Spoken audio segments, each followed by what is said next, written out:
support. Hey everybody, this is Craig Garber. Welcome to Everyone Loves Guitar. Man, I have like one of the brightest and most creative musicians that I've ever spoken to today. We're with Ron Bumblefoot Thal. We already just had another interview before this, so this is round two. Let me tell you a little bit about, first of all, a quick shout out to originally Nick Perry and Steph Burns for connecting us, right? Great guy. And making this out. Yeah, Nick's a great guy, both of them. So thank you guys. Also, don't forget, make sure you subscribe to the channel, the audio, and now you can watch us on YouTube. So here's a little bit about Ron.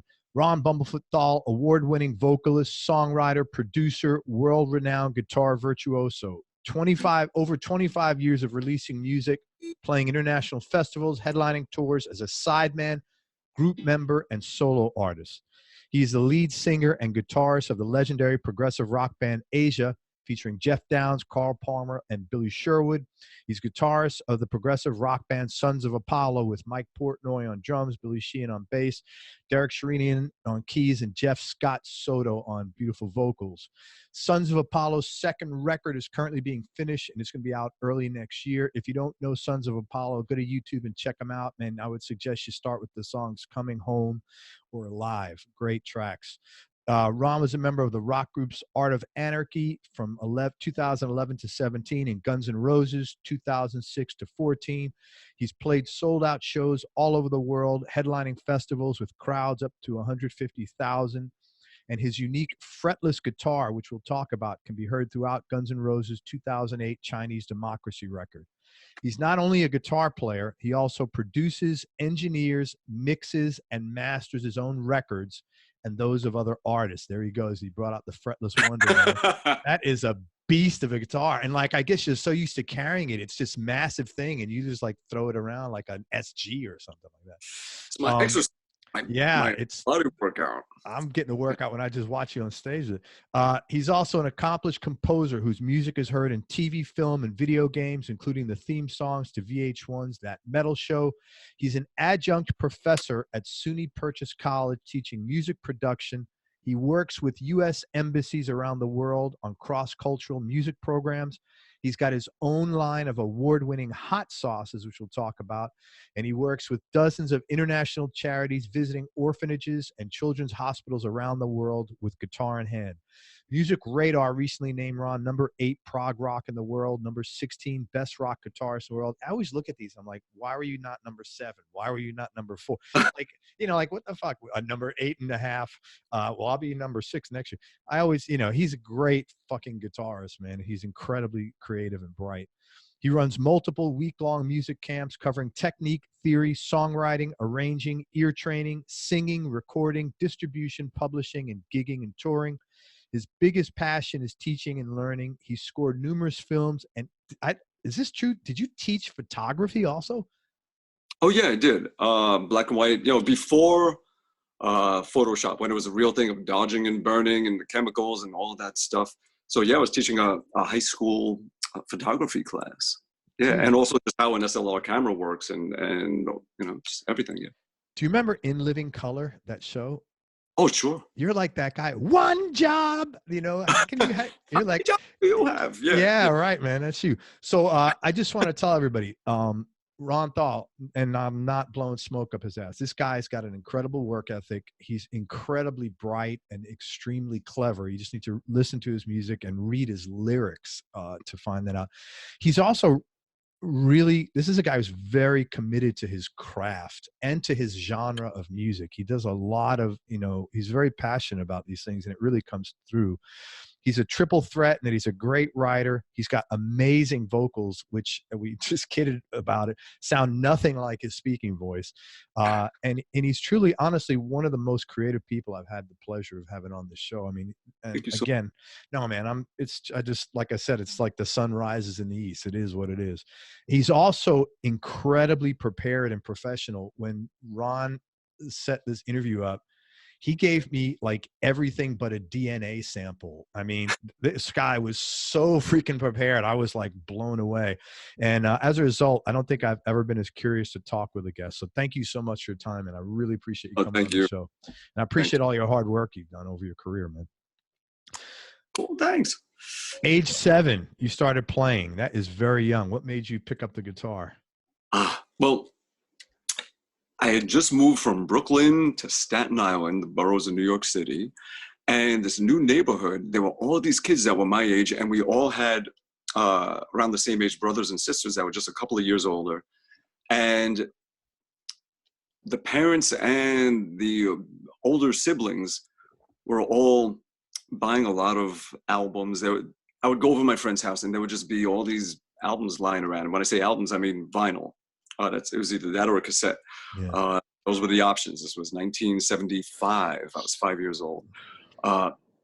And I saw all this stuff. I still remember, like I could still picture walking into my friend Mike Pecораro's house and sing on the floor this Elton John album with all these weird like character creature things and everything. And is that Captain Fantastic?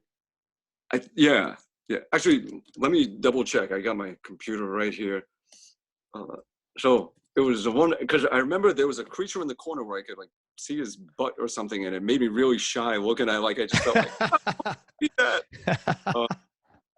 yeah, I think it was. Yeah, I just don't trust my own brain anymore, so I'm just gonna double check. Yeah.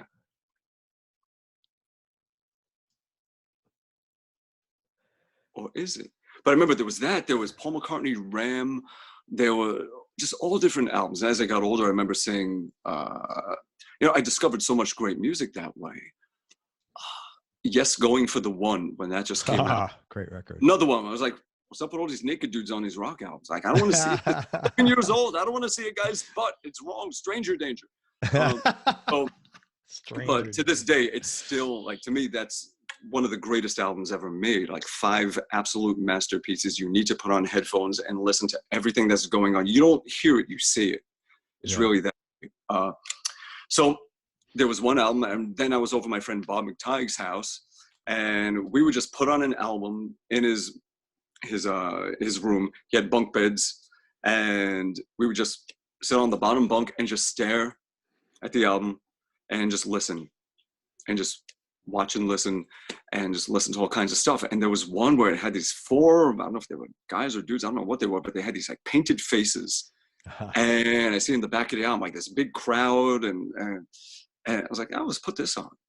And we put it on, and you hear the audience, and Paul Stanley's voice, how do you feel? Just the whole vibe. And I was blown away. It was the Kiss Alive album, and it pretty much just came out.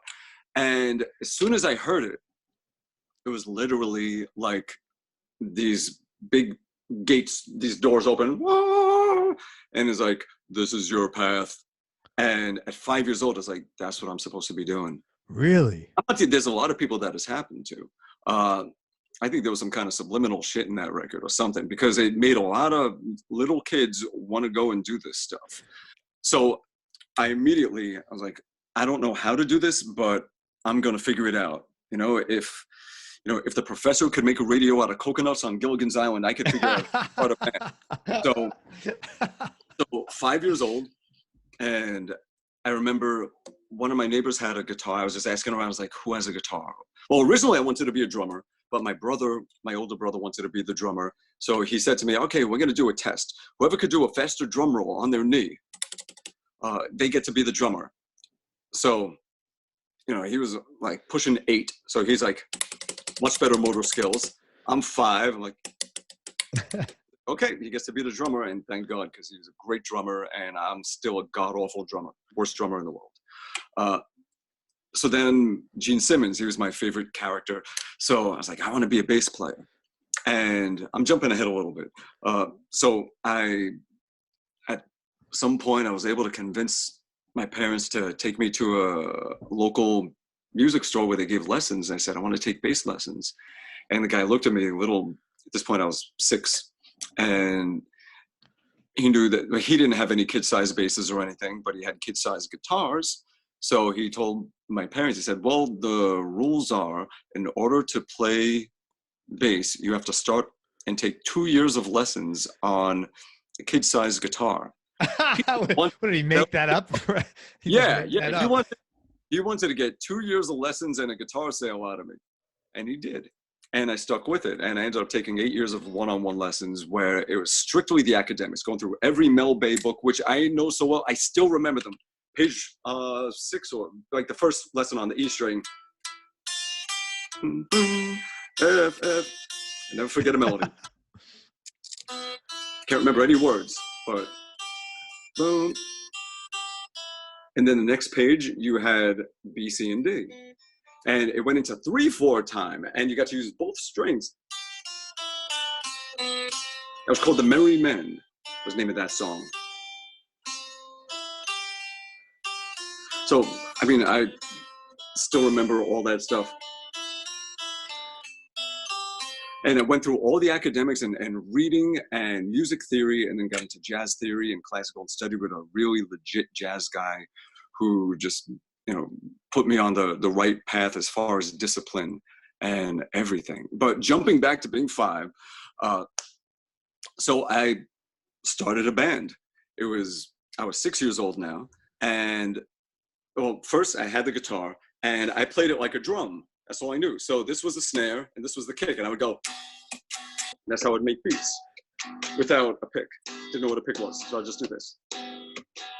And that's where it started. I was like, this is how I'm making songs. Like a little Strat? No, it was just a little nylon string practice guitar, okay. A big, like, you know, probably it was a ukulele, but I was so small I thought. And then someone showed me, no, it goes like this. And I was like, that makes no sense. Your arm has to reach around. You can't see the strings. What about a woman's boob? I mean, you know, this makes no sense. So then show me, oh, and you use a pick. So I'm playing with the big end. He's like, no, use the pointy end. I was like, all right, whatever. So then from there, formed a band. So I was 6, my brother was 8, my neighbor John was 9, and we started writing songs. Well, actually, before that, I had a band called, it was just me and my brother, called The Solar System. And we just wrote about the planets, because what else are we going to write about? Because we're kids. Like, there's not much to draw from. Yeah. You know, not too much. No woes of heartbreak. Right. No, you can't get too much blues out of a 6-year-old. Yeah. They haven't lived yet, hopefully. And so we just wrote about things that we liked. So my first song was called Jupiter is Nice. I stole the music and the melody and everything from Fox on the Run from Sweet. I remember that song. It was a good song. Also, you know, at that age, your vocabulary isn't there yet. You have not amassed you have not heard enough music really to be able to draw from it and piece things together that inspire you to become something of your own. Yeah. So at that point, I'm 6 years old and I got my first song, which you'll recognize, you know, Fox on the Run. So it was Jupiter is nice, take my advice. That's so funny, man. The ice, Jupiter is nice. And I wrote better songs when I was 6 than I do now. I mean, I knew. I don't know about that. I didn't borrow, so I started with the chorus. And first, many clouds of gases, and then after that, we went to the band. And then we got some more people in the band, and the band was called Viper 5, and it had this big white window shade, and we hung it on the wall of the basement, and I drew a crayon a big number 5 that's made out of a snake. That was our logo. Viper 5. And well, 5 members of the band. I was on guitar. I was called sound effects guitar because they didn't know how to play yet, so I would just do like just bending strings and stuff like that, which is not unlike what I still do. So while the other guy actually plays and makes music. So we had, John was a guitar player, my brother was a drummer, I was the, I guess, lead guitarist. And then there was Tommy, our neighbor, who played the paper cups because we didn't know the word percussion yet. So he took solo cups from the bathroom, the little paper cups that you rinse them out, turn them upside down and hit them. That was our percussion player. Right. And then Fred, our neighbor from down the street, was our manager, because for us also, we think that a band, the way it works, is like the Partridge Family, where Reuben Kincaid was always there. Reuben Kincaid, that's so funny, yeah. He's, part of the band, sort of. So that was the 5 of us. And then I remember just Tommy wanted to pursue other things beyond the paper cups, and, not just like the real music business, we had a falling out with the manager. Just like the real music business. So we became a trio, and we changed the name of the band to Target, and our logo was like a kind of like a target. This is probably before, I think the store must have seen one of our gigs and stolen our thing. And I'm sure. Yeah. That's definitely how they got it. So the band was called Target, and we were a trio, and we started, writing more songs, and all our songs sounded like old Kiss songs off of like the first 2 or 3 albums. It was just like this drudgy,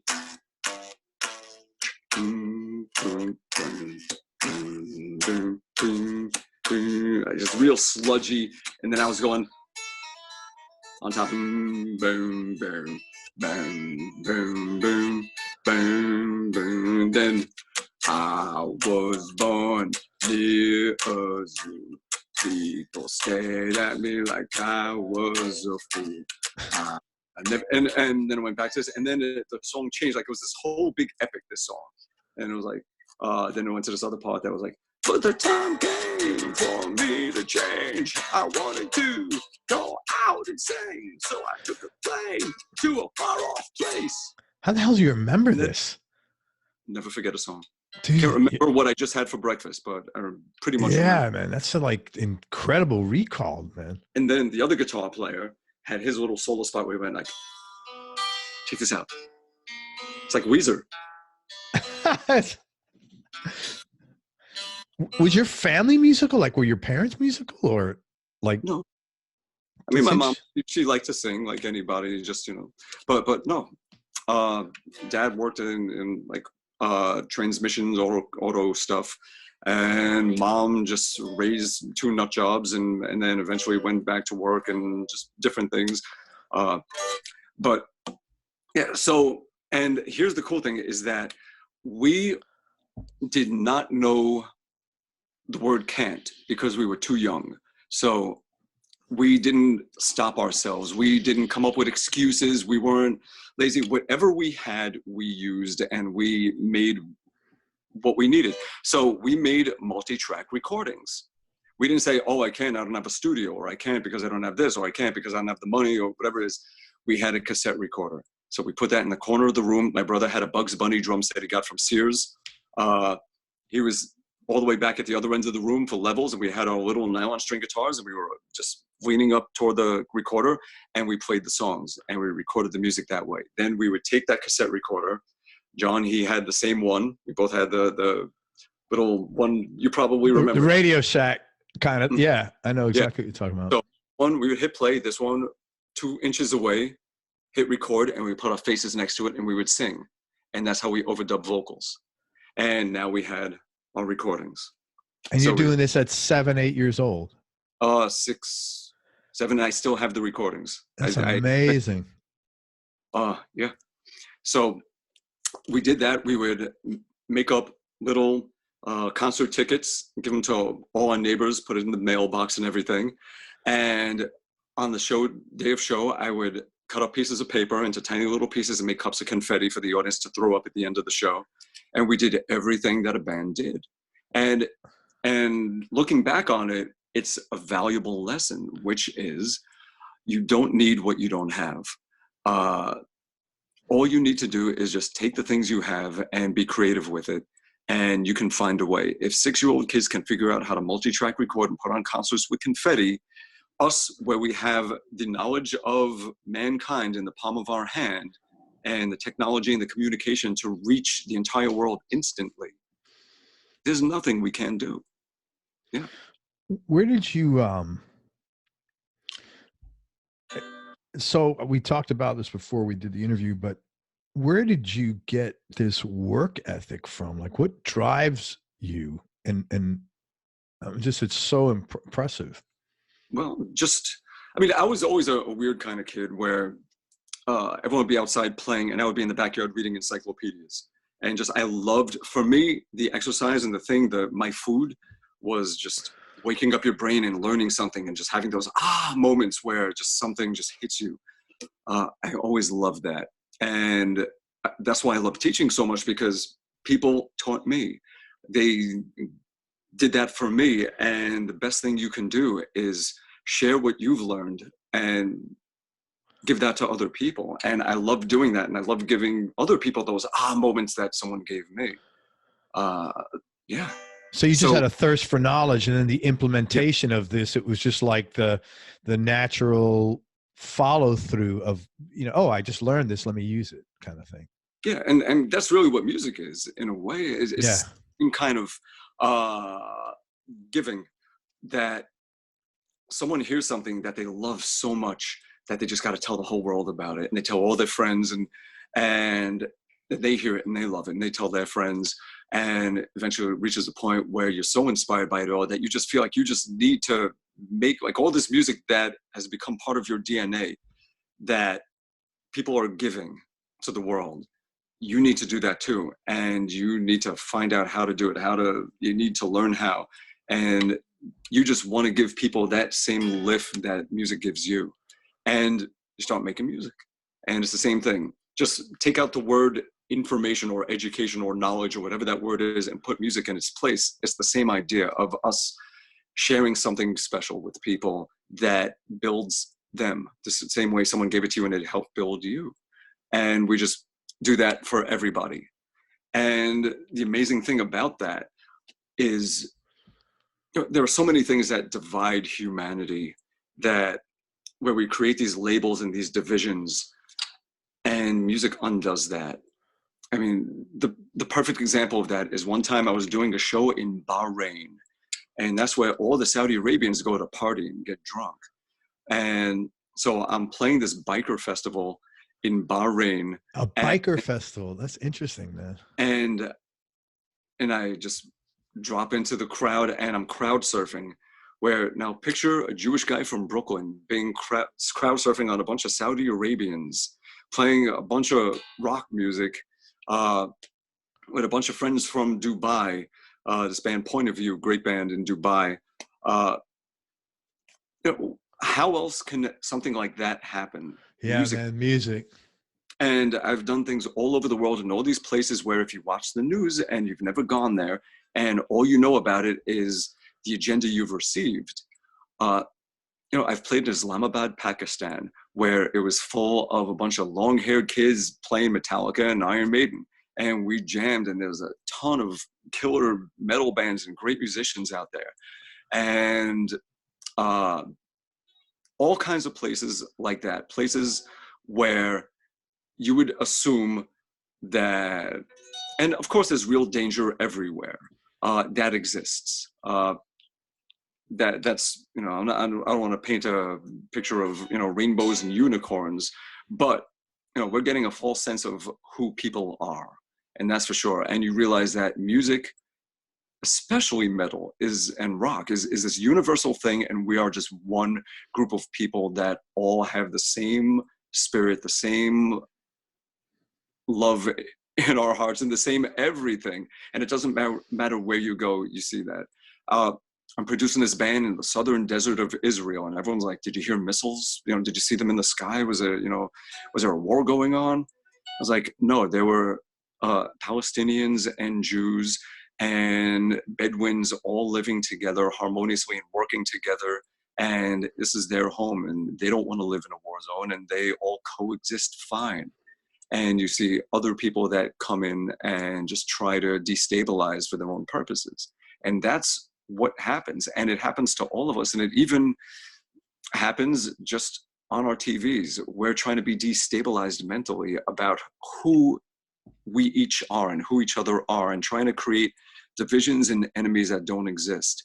And I've gone, take it from me, because I've been there. I've gone around the world. I've seen all these places. I've been there. And you know what the world consists of? A bunch of long-haired kids in Metallica shirts jamming to Iron Maiden everywhere. That's what it is. And it's reassuring that the world is not as fucked up as we're made to believe it is. Because fear is a great tool to get people to swing in the direction you want them to. And we get manipulated a lot. We do. Very subtly, and we don't even realize it. And, you know, I know. Like, I don't want to say that, you know, I don't want to get on this whole thing of, you know, conspiracy and all that bullshit. You know, I'm not talking about that. I'm No, just you're talking just talking the to media. reality of Yeah. how we live and how others are villainized when that's not the case. And, you know, it's a bunch of people that love music, at least in our world, in our music world. Yeah. That's what you find is a united group of people that everybody loves guitar. It's that. And that's true. That's the world. So going back to 6.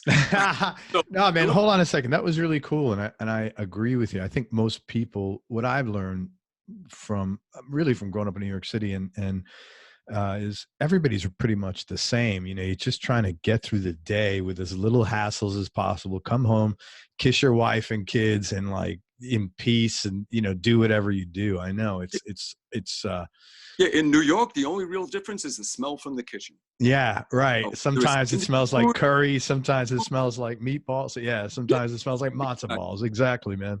But that's the great thing about living in a place like that is you grow up experiencing all different cultures. And with that, they're not this alien threat to you, which can be if it's somewhere, you know, again, going back to fear and feeling threatened and something like that, and worried that you're unsafe or anything like that. And that's not the case. The best education in life is travel. I've heard that from so many guys. And I've realized just how far I had to go.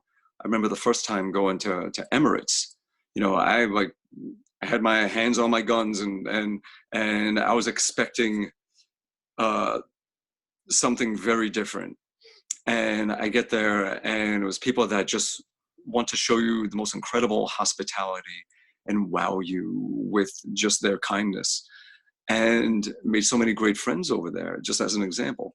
And I realized, I was like, I'm an asshole. I'm so stupid. I completely judged a group of people knowing that I knew nothing about.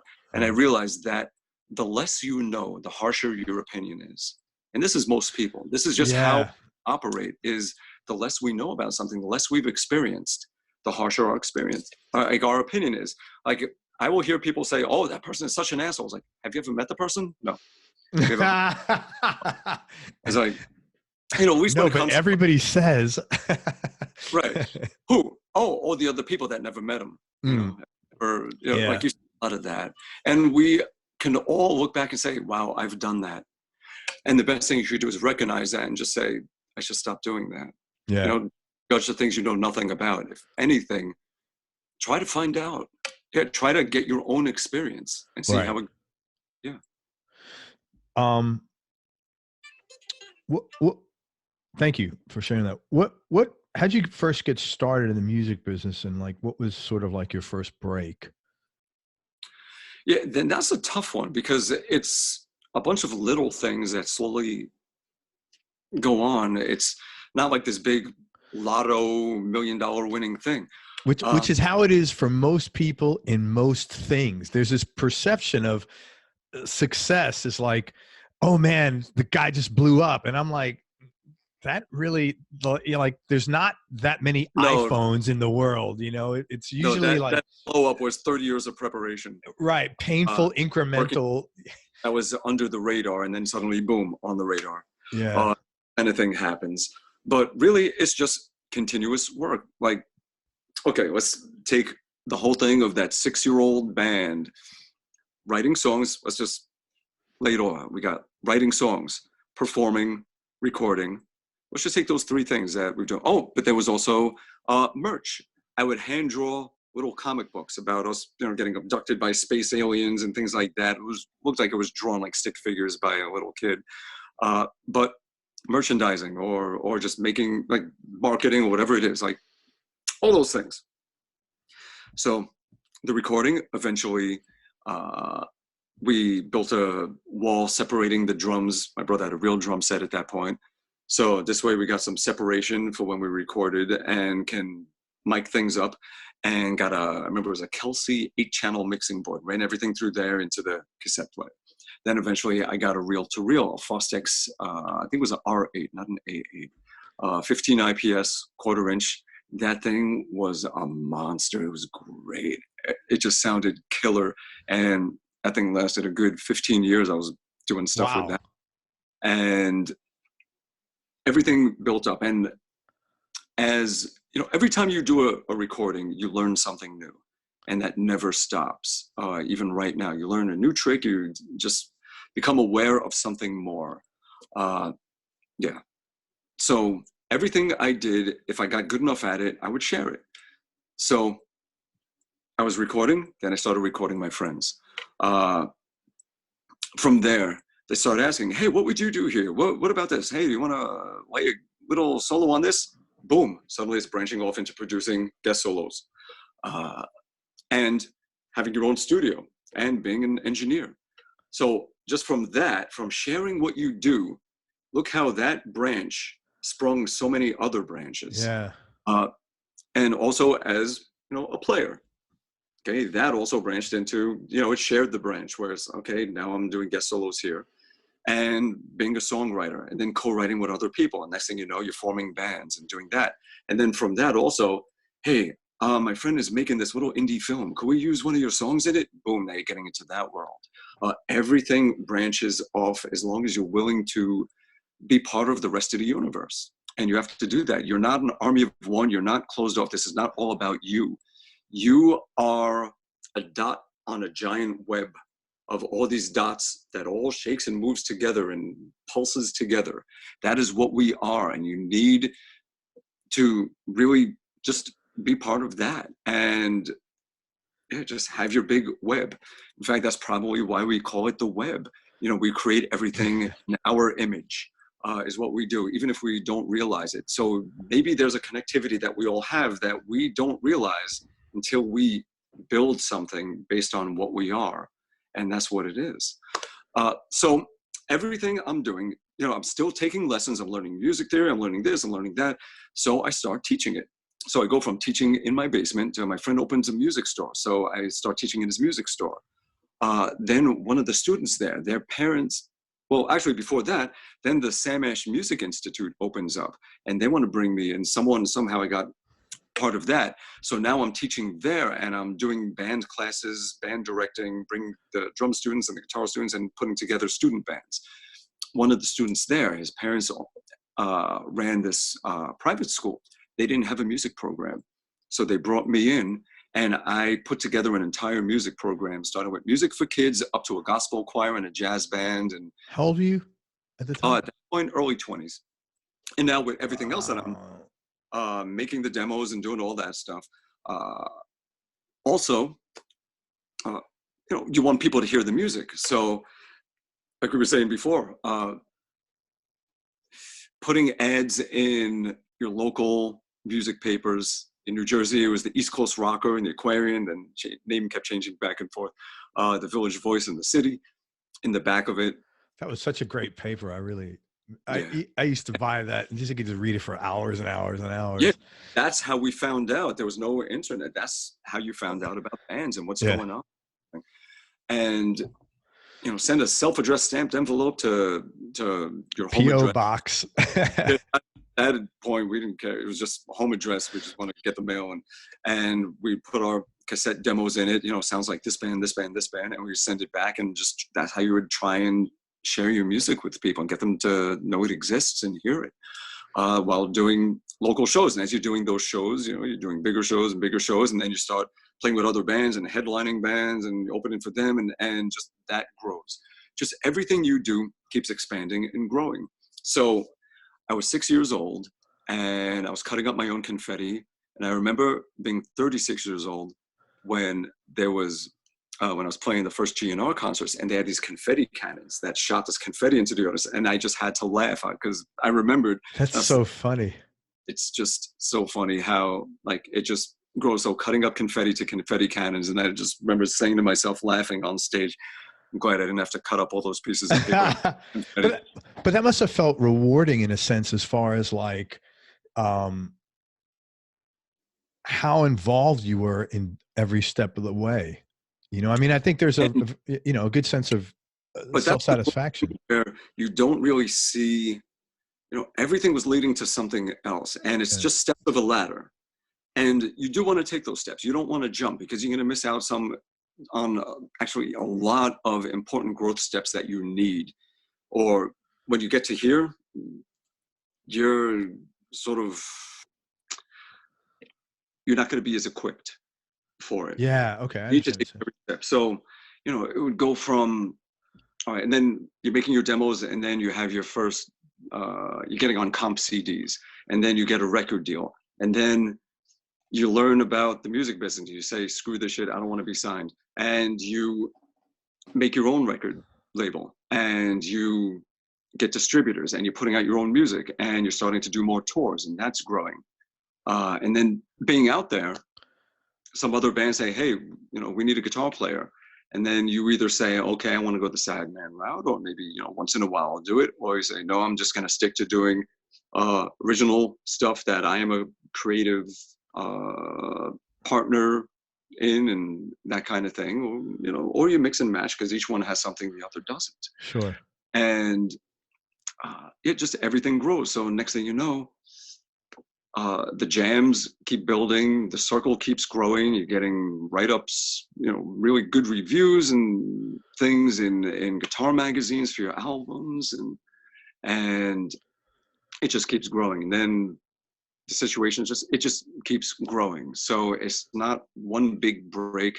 You simply have to keep going down the road. Just keep going. The key to it is don't quit. And you seem pretty open to like the idea of working with others and sharing stuff. You were always like that. Oh yeah, I love producing, and I love helping people just make their vision happen. And that goes back to, there was Kiss and there were the Beatles. Those were my two real musical loves as a child. And Kiss made me want to just get on stage and do all that stuff.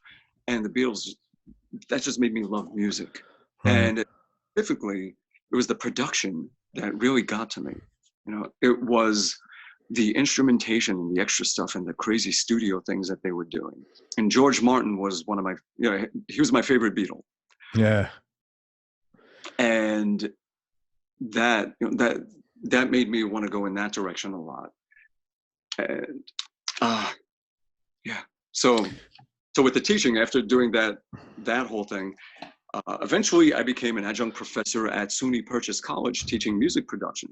And I also, in the early 2000s, I got a second house out in Princeton, New Jersey, gutted the place and turned it into a studio. And it's just a place where bands could live and work 24/7. And that's what I was doing a lot of. And I was producing a ton of local bands. Before that, I would work in different studios in Brooklyn, Staten Island. I did a lot of stuff in the New York hardcore scene in the mid and late 90s, producing a lot and recording Indecision, Precious Blood, and bands like that. Do you know a band called Orange 9mm? Of course, yeah. Yeah, I didn't get to work with them, but yeah, all that stuff, yeah. That, the NYHC. Yeah, and then from there, I went over to Staten Island. I had a place right near pretty much like Wu-Tang's neighborhood. So a lot of the second and third level dudes would come to the studio, and we would do a lot of hip hop stuff. We would record a lot of that. And it was great because I wasn't a hip hop guy until I got to create it and see what made it tick and make sounds and make parts. And you could be so creative with that. So you did a really good job on that in some of your earlier records, man, where you're not really rapping, but you're kind of like, it bled in. It influenced. Yeah, it was really great. Everything you're doing becomes this brick in the building that you are. Yeah. And when you look at that structure, it's like, oh, that little bit of that comes from doing this in your life, and that little bit comes from doing that in your life. And it shows up in the music, because the music it should be a true, honest reflection of who you are, what you feel, what you've experienced. You want to give that to the point that people feel like they know you. They get a feeling from you, a sense from you of who you are. What kind of guy would that be to hang out with? Would he just be very mopey, or would he be just quirky and strange and making you laugh all the time, or whatever it is? Yeah. that kind of thing? Or is he a rowdy guy, or is he like someone that'll kick your ass if you say the wrong thing? Whatever it is, you get that sense from the music, when the music is being an honest depiction of who the makers of that music are. Yeah. Good transition. I want to ask you about some of your records. The Hands album in 1998, the title track, the lyrics were intense, man. I'm free. I'm remembering who I am. My hands can feel again. That was like really heavy shit. What was if you're comfortable sharing, what's the backstory to that? I mean, it was like really good. I was getting a record deal where I was pretty much, I didn't have a lot of creative control, and I was making albums for what the label wanted when it wasn't sold to me that way.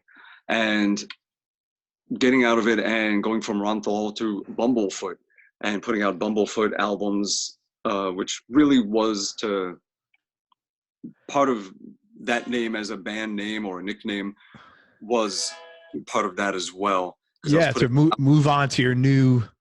And I didn't have any rights.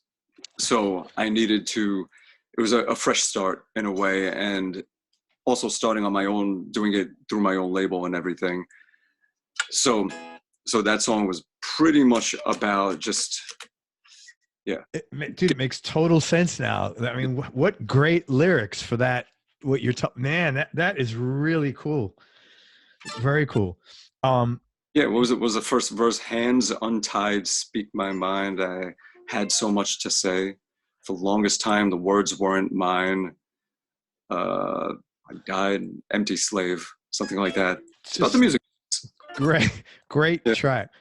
And then on the same record, you got this song we talked about earlier, Drunk. And just storytelling, just a funny story. Yeah. Funniest lyrics I've ever heard, man. I mean, contrast. And yeah. I love putting things together that, at least I used to do that a lot. Things that you wouldn't necessarily put together, you know, bacon and vanilla ice cream, and making it work. So the song yes. musically sounded like it could have been this loving ballad, but the words were so harsh. Yeah. So a song about just being disgustingly drunk, and what were the words? You know, I see your face in every drop of gold in your hand. Yeah, that was so. It's about having your face in a toilet. Yeah. The ballroom is spinning. I fall to my knees. Oh God, please. I'm losing everything. Retasting nachos, exhaling beer. I love getting drunk. What a song, man. I faked a back injury to stay unemployed. Yeah, I wrote some silly shit. I'm not doing hilarious. I forgive my singing. I was supposed to be on stage for an hour and a half last night, but we were all having so much fun doing this like storyteller show that I ended up playing and singing for a good 3 hours. That's awesome, man. I'm a little rusty. That was, but at the end of that song, the solo you did, of that Drunk, holy shit, dude, that was just phenomenal. Just just so cool. The old was more, I guess, for lack of a better comparison, it was Zappa-ish. Yeah, but no, it was or System of a Down-ish or Mr. Bungle-ish. It was phenomenal-ish. That's what it was, man. It was great. From the 9/11 album, Ray Gun and Hole in the Sky. I'm a blues guy, so I really like those two. Really like them. What is there any backstory to those? Oh, Ray Gun! I had my fretless guitar and I was able to go pew pew pew pew pew with it. So I was like, I should make a song about a ray gun. So it was pretty much a ray gun, but you know, it's underlying, sex. Yeah. Oh, okay. Shoot you with my ray gun. Right. And then the end of it, that thing at the end where I did kind of like that wacky solo, that last part, I just made it up on the spot. I actually didn't plan on doing anything, and just after it faded off and the sound was up, I just started playing. And It's really nice. And it was just an improvised thing, and I just kept it. Yeah. Really nice. I was holding this guy. It was great. And then this one cracked me up. Don Pardo Pimp Wagon. That was did you like Don Pardo? Is that like an homage to Don Pardo or something? It's because my voice sounds like him. When I talk, I sound like you do. Oh my God. Yeah, everybody busts on my voice. I don't know where. Holy shit. You do sound like Don Pardo. I don't know where life went wrong, but usually people say I sound like a combination of Sylvester Stallone and Yogi Bear and Alf. Remember Alf, the puppet? Yeah. And if going back to our generation, the Anteater. Yeah. Yeah. And Don Pardo. I hear Don Pardo. So yeah, that song just called it Don Pardo Pimp Wagon because it had this sort of, I don't know. It was very... It's like Austin Power-ish, man. Yeah, like these little interludes. Yeah, the flute thing. Yeah. Yeah, it was drawing from that era of later 60s or even mid 60s when like Quincy Jones was doing a lot of things and just bringing elements of jazz and yeah. Did you play flute on there? Or did you have someone come in and play flute? Oh, that was that a keyboard? That was all guitar? So everything on the Uncool album and that, like all the piano stuff and horns and strings and flutes and all that was all guitar synth. Wow, man, that was great. And when I would play live, I would have two outs and I would switch it and I would do all those parts and everything. Yeah. Wow, that was I really dug that song, man.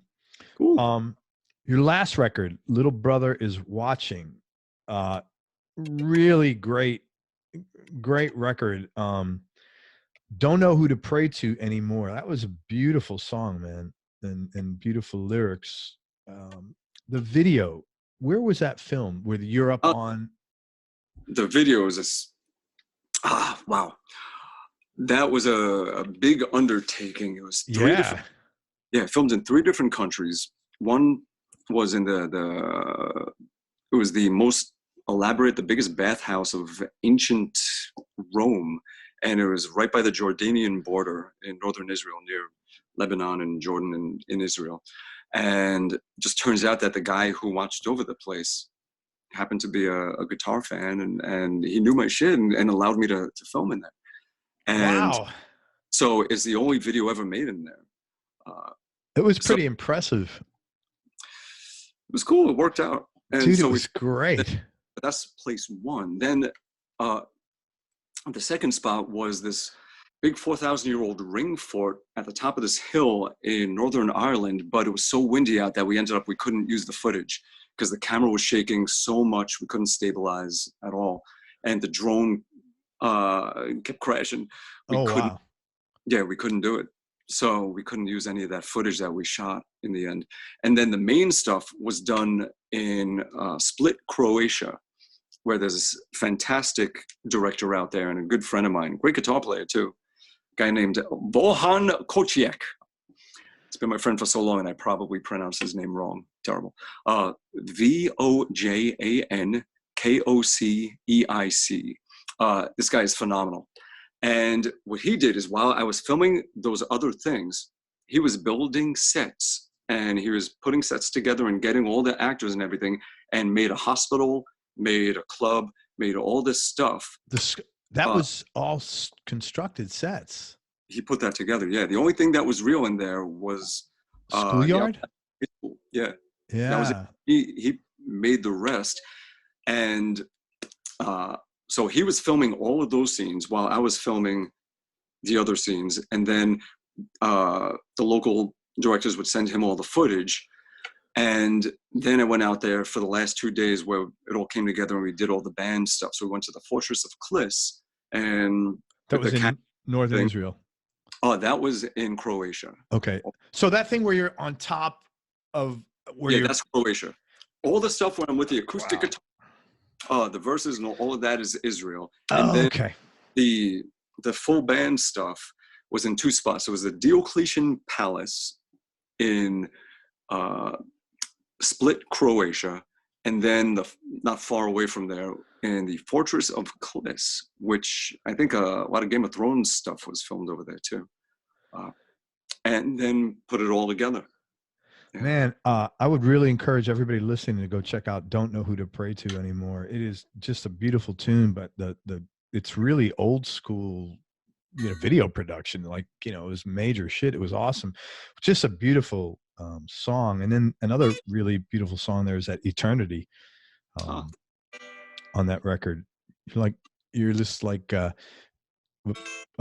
book of contrasts in your music. You got really, man, you've got like a very wide palette of emotional ability to express different emotions, like from anger, rage to beauty and love. And that's the thing, like, it could work against you. Someone could say, well, who are you? You're not focused. Are you anger, or are you love, or are you this or that? No, I want to be it all. I want to be everything that I feel. And, one day is, filled with plenty of different emotions. It could be, the frustrations of, because someone like "Glad to Be Here," a very sarcastic song. In the words, "Well, I'm so glad to be here, I can slit my fucking wrist." That kind of thing. And at the same time, something that's like a true love song. Because that Eternity was just beautiful, nice. man. It was really. But I mean, we do feel all those things. I feel all these different. Course. So why should I just be one-sided? Why should I only give one side of myself? But your music is not like all. Your music is really consistent. It's not like when I'm, you know what I mean. Somehow there are lots of records where it's like the artist or the band is all over the place. I don't find your music anything like that. It's very consistent in its energy, I guess. Each album would have maybe its own vibe. Totally. But from album there would be a pretty big spurt of change. Yeah, but it's consistent within the record. Because sometimes you'll hear, especially guitar players, man, you'll hear a flamenco on track 1, a blues on track 2 and track 7, a heavy metal shit, and then a shred. It's not like that. It's very it's a story. You're taking me on a little journey for that record. Yeah, albums should be. It should be like a book where each song is a chapter. Totally. Yeah, really good stuff, man. I saw you played on the last Monkey 3 record. Oh, you know them. I had Boris on this show. I'm a big fan. I'm a fan of. Yeah, how did you know Boris, man? That's so funny. One of my old tour managers from France, he works with them, and he asked me, he was like, "Hey, would you do this?" Yeah, that's the cool thing also about this, that you do this for decades and you make so many friends and they stay your friends. Yeah. And yeah, you end up with friends all over the world. And this, wonderful guy, Julian Morales, and he reached out and he said, "I've been working with this band Monkey 3. We've been doing all their tours and everything and great stuff. And would you want to do a solo?" I was like, "Yeah, sure." Yeah, they're out of Switzerland. Great band. Really instrumental, psychedelic stuff, man. Yeah, very interesting stuff. And I got to go listen to Sphere now because I hadn't listened to that record yet. It's the new one. So I downloaded it on Apple Music last night after I saw that. Cool. Ron, what would you say, knee-jerk reaction, top 3 musical experiences you've had for whatever reason? It's hang on. I got you. You're still good. Robocalls. Seriously, the fucking robocalls. They don't. I block so many numbers a day. It's ridiculous. And you're constantly blocking numbers that have the same first 3 digits as your number. Yeah, all the time. And they're from kind of close away, but you're like, so it's supposed to prompt curiosity. It's like, oh, they have let me go answer it. No, not a good idea. Assholes. I wish that shit would stop. That's what's been, every time I disappear, it's a robocall. It's a robocall. Nice. So top 3. See, that's a tough one because, I mean, there weren't, like, again, those lotto winning moments. It's it hasn't been that. It's just been a lot of simmer and a lot of great moments in there. I think it's a lot of times, and this might seem like I'm dodging the question in some kind of way, but it's true, is that it's not a moment. It's more like the fact that I can still do what I do and still enjoy it. And if people still enjoy it, that is what I would call one of the top things. You know, it's a long moment, but like if we're going to call moments achievements, that would be one. The fact that I get pretty burnt out because the travel can kick your ass. Like being in travel more than anybody I know. Exhausting. And also, I'm generally an introvert, so being around a lot of people takes a lot of energy, and I'm happy to do it and I enjoy it. But by the time I go to bed at night, I'm just wiped. A lot of times. Sometimes it's the opposite. I just don't want to stop and I just want to hang for 20 hours. And yeah. But it's funny. Some of my best conversations I had are with people that are generally introverts. And I always try to figure that out because like it's different and it requires something different in order for to perform. Yeah. Okay. I see what it's different. I understand that. The amount of energy you've got to draw out is much greater than if you were naturally extroverted. I think a lot of times it's also, we could talk about this for hours, but it's combining the energy you get from others or the energy that you already haven't put out. And it's a whole lot of stuff. Yeah.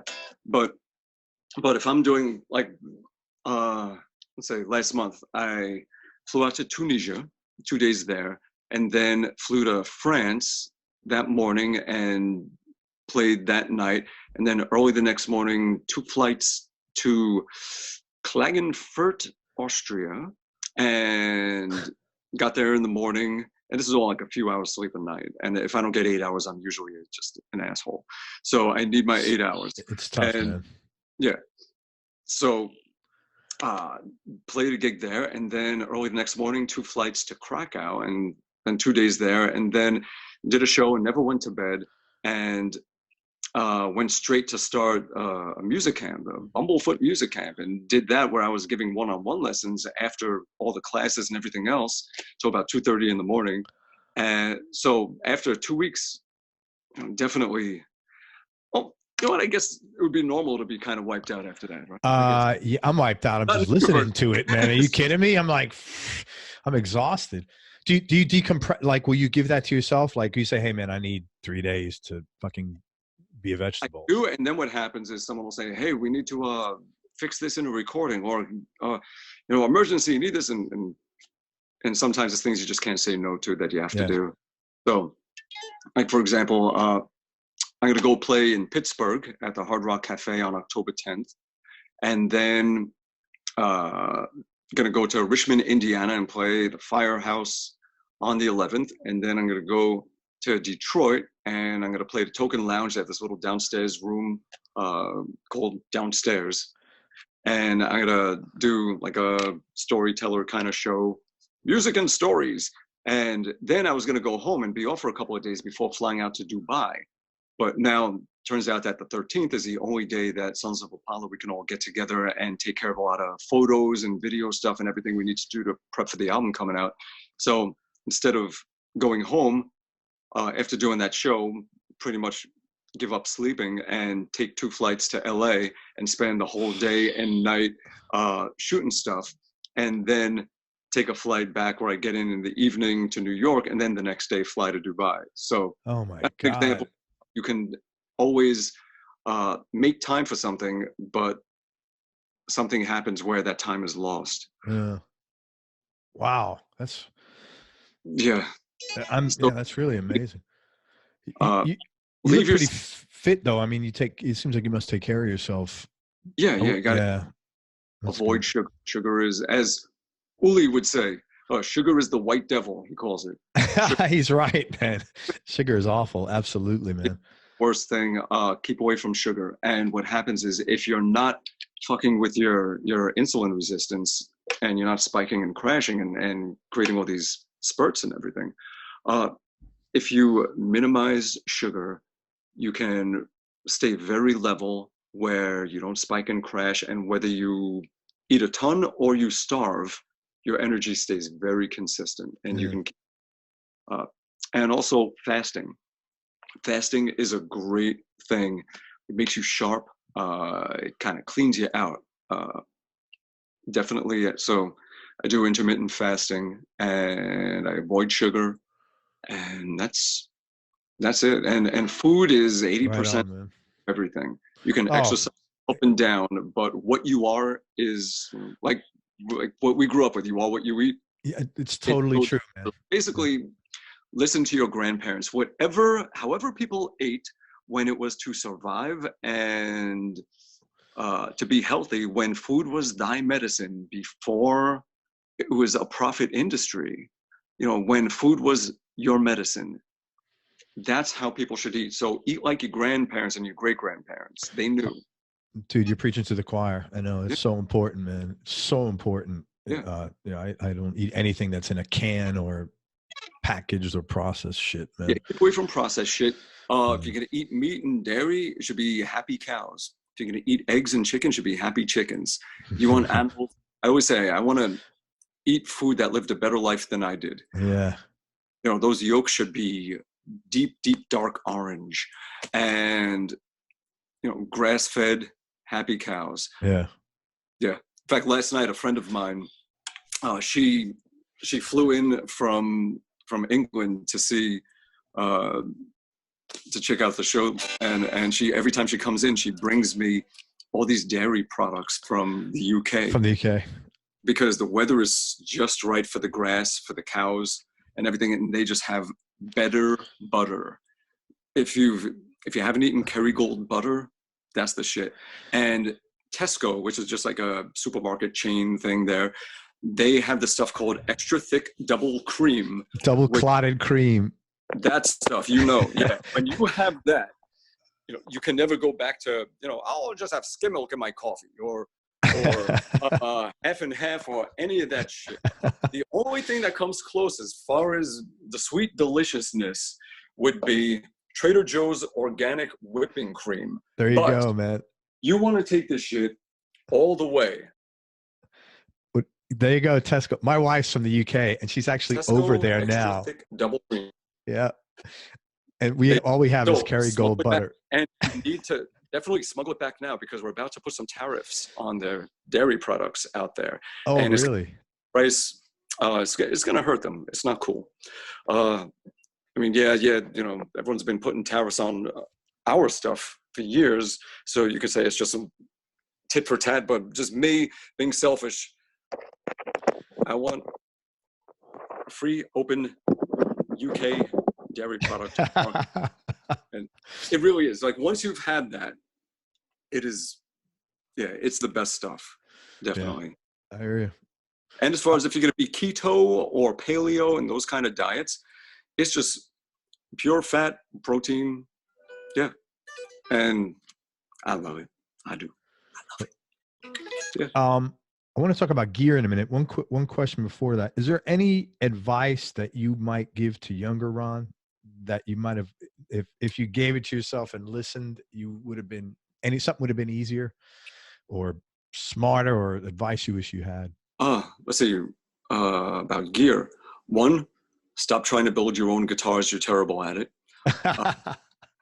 2, do not sell that Peter Frampton Marshall head that you had. Yeah, it was one of his touring Marshalls, and I had it and I sold the damn thing. And yeah, ouch. 3, keep using the metronome. Which reminds me, I just got one of these. I can't wait to take it out of the box and try this out. Dude. Yeah. They're getting ready to do an ad here on my show, and they sent me one. It's so funny. Yeah. Part of the ad. Ready? What's that? Part of the ad. That's so funny. Yeah, man, I just got one of them. Is it, you know what? It's good. Like if you're playing loud and you can't hear tick, tick, tick, it's good for that. I have started using it. That's so funny. sometimes like drummers, if they're following a click, they need that click pretty loud over their kit. And what can happen is through the headphones, sometimes in a quiet spot, you actually hear it bleeding through. So, like this would be great for that. Yeah. Yeah, I'm doing a good ad here. That's cool, man. That's right. What you think? Like there are times that you need a silent click, and this will give you that. Yeah. That's so funny. A click you truly feel. When did you still practice, right? Oh, hell yeah. Yeah. What did you last work on when your last practice? Well, right now I'm trying to learn all the Sons of Apollo crazy guitar solos that you do spontaneous stuff, and then to try and go back and learn something that you just spit out naturally and try and make it something controlled. And that's a hell of a lot tougher. So trying to do that. And man, I did some wacky stuff at the next record. So a lot of it is also getting down, just practicing a lot of the guitar riffs from the new record. There's a lot of things where I'm doubling the keyboards and the parts are just nuts and doing it on the fretless. So it's like, so I'm giving some music away here.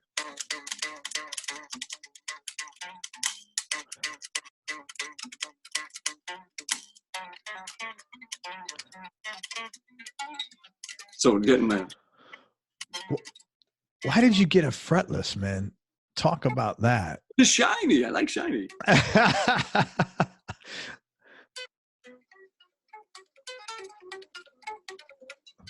And also just little things like getting used to when I should pluck here and then lead with an upstroke to continue. So little things like that I just want to create the habit of, so that everything is going to be smooth. So for example, that riff, it goes.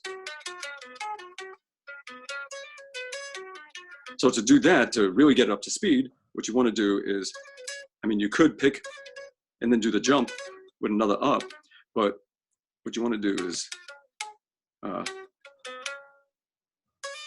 pluck it and then do an up here. So get in the habit of doing that. So you can get to it, and the up is going to lead you right to where you need to be afterwards. So it's organizing in my head some of the spots where how I should pick to make it work out the best. But there's some crazy riffs in this stuff. When do you decide to use the fretless neck and to use the conventional fretted neck? Like what does the fretless give you? The fretless is light on every fingertip. So if you want to go,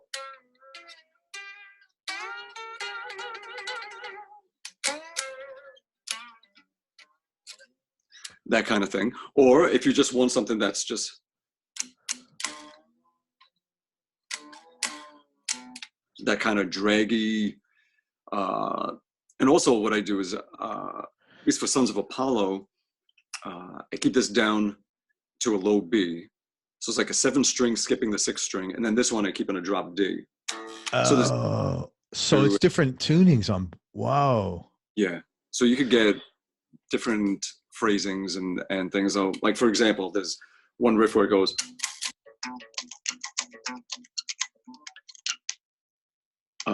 Being that I don't have a 7-string, so I gotta go. Then it goes.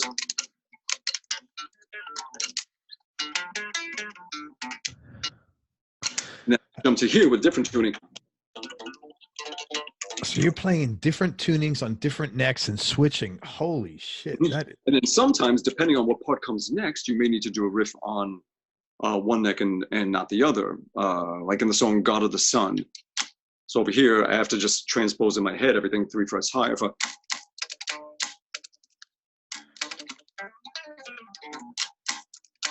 And for example, with that, like just when I'm going down this, in order to get that on a fretless where you want it to be accurate, what you do is you quickly just put in an open D instead. So it gives you a chance to reposition your hand. Let me see if I can get clearer. So, and just do it quick. Okay. And is there any dots on the top of that neck? So, or no, nothing. Oh yeah, there is.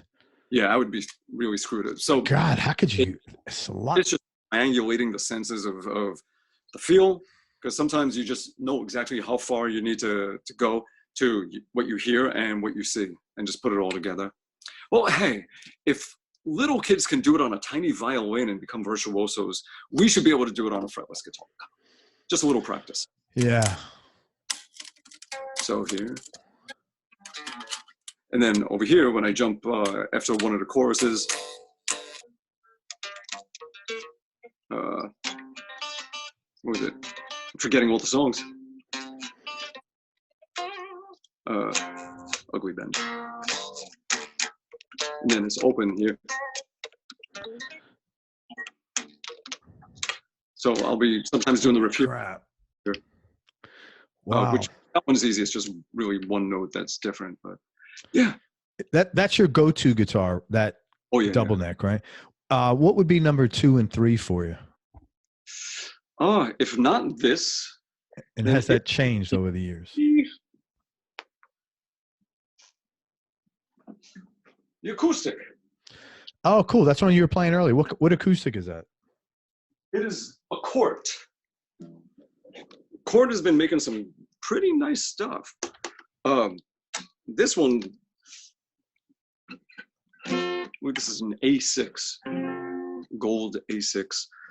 But they have one where they have the edge here that's angled, so it's a little more comfortable. I have that one at the studio. But yeah, I like them. I should tune them. It's really weird when you play, when they show close-ups. I don't know how it's really interesting to watch you play, because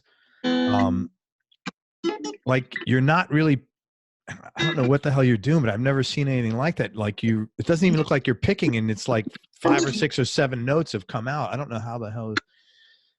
Well, the string, well, that's another thing is, and I talk about this at a lot of clinics and workshops and camps and things. You have to remember that we are playing on a string, and the guitar is just a backing assistant to help us do that. But we're not really playing on the guitar, we're playing on the string. We are shortening lengths of string. And there's more than one way to do that. And I like to get into the different techniques. And what I do is I try to get people to play from both directions of the string, because we're shortening lengths of string. So you could shorten from here as well. Oh, okay. Plug in a little cue band. I'm going to show you real quick. Yeah, that'd be great, man. Okay, so what we are doing is we are shortening lengths of string, yes? We are taking this, and we are shortening it by this much, and shortening it by this much. So, being that all we are doing is shortening lengths of string, and what happens in a string is a mirror from the center in both directions, where whatever happens in one direction out of the center of the string happens the same distances, the same way. So that means that if you are going to shorten the length of string by this much, just 1 fret, you can take the same distance of a fret and shorten it. Oh, at the mobile fret that I keep on my finger. Holy smokes. So you can shorten and you can play from both directions. So if you're going like this,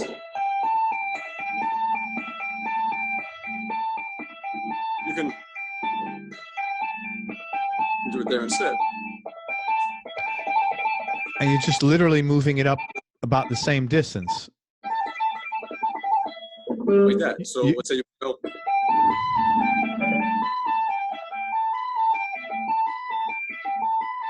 You take that last bit, that distance, and shorten it that much. And do it right there. You've been doing that about 30 years with the thimble, right? You've been doing that many years. Oh yeah, like 3 decades. How did you come across that? Like, what made you? This is why I'm saying you're super creative. That's not like, well, that's to think of that is pretty smart. There's a lot more notes. I just went like this. It's like, wait, How can I get these now? And I just thought, very simply, we are pressing the string against a metal fret. So we're pressing a metal fret against a string. Same thing. So all we need to do is, once we don't have a fret, we need to provide one. So I keep this as my mobile fret, that once I've gotten to the top of the neck beyond fixed frets to press the string against, now I have a mobile fret I can press against the string. I like what you call it, a mobile fret. Pressing B to A.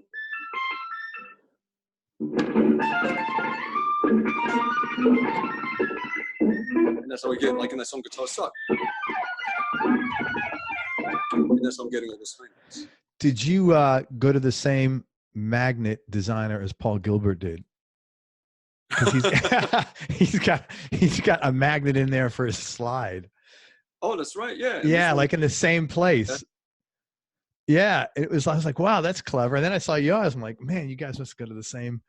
We should get a magnet endorsement. Yeah, magnet endorsement. Yeah, man, I feel you on that. So with that, though, here's the thing: is that when I was figuring out where to find the notes beyond the fretboard, when the frets aren't a guide, I started just looking at the string and looking at octaves. And you realize that, okay, the 12th fret is the center of the string, and that's where your octave is. And you notice that the 1/3 length of the string is 7 frets away from the starting point, and then 12 frets away from the next point. 12 frets because 2/3 are 1/2 of each other, and 1/2 is always 12 frets away. And then you have 5 frets from the starting point is where you have 1/4 the length of string, and then 7 frets away from that, and then 12 frets away from that. And then 1/5 the length of string is your 4th fret, and then 5 frets away is the next 2/5, 3/5, 7 frets away, and then 12 frets away would be your next spot. But the thing is, we don't have, by that point we're beyond the fretboard, and you realize that all you have to do is look back to something on the fretboard and divide it in half, and that's where you find the octave, and that's where you would find the spot to hit the notes. So instead of looking at it like 12 frets is an octave higher, say 12 frets is 1/2 the length of the string and is also an octave higher, and starting to see it that way. And what I should mention about these division points is that what they are is when you're taking the original frequency, whatever it is, and you're multiplying by 2. When you divide in thirds, you're multiplying by 3. When you divide the string into 1/4 of its length, it's multiplying the frequency by 4. It's like a reciprocal of the fraction. 1/4 length of string, 4 times the frequency. 1/5 length of string, 5 times the frequency. And then I noticed that whatever happens this way is the same distances from the center. And I said, well, if the center is a mirror where what happens this way also happens this way, then that means whatever happens towards it should happen towards it from both directions. So if you can shorten lengths of string toward the center and get those pitch changes, you should be able to do that from the other direction. So, wow. Holy shit. I don't even know what to say.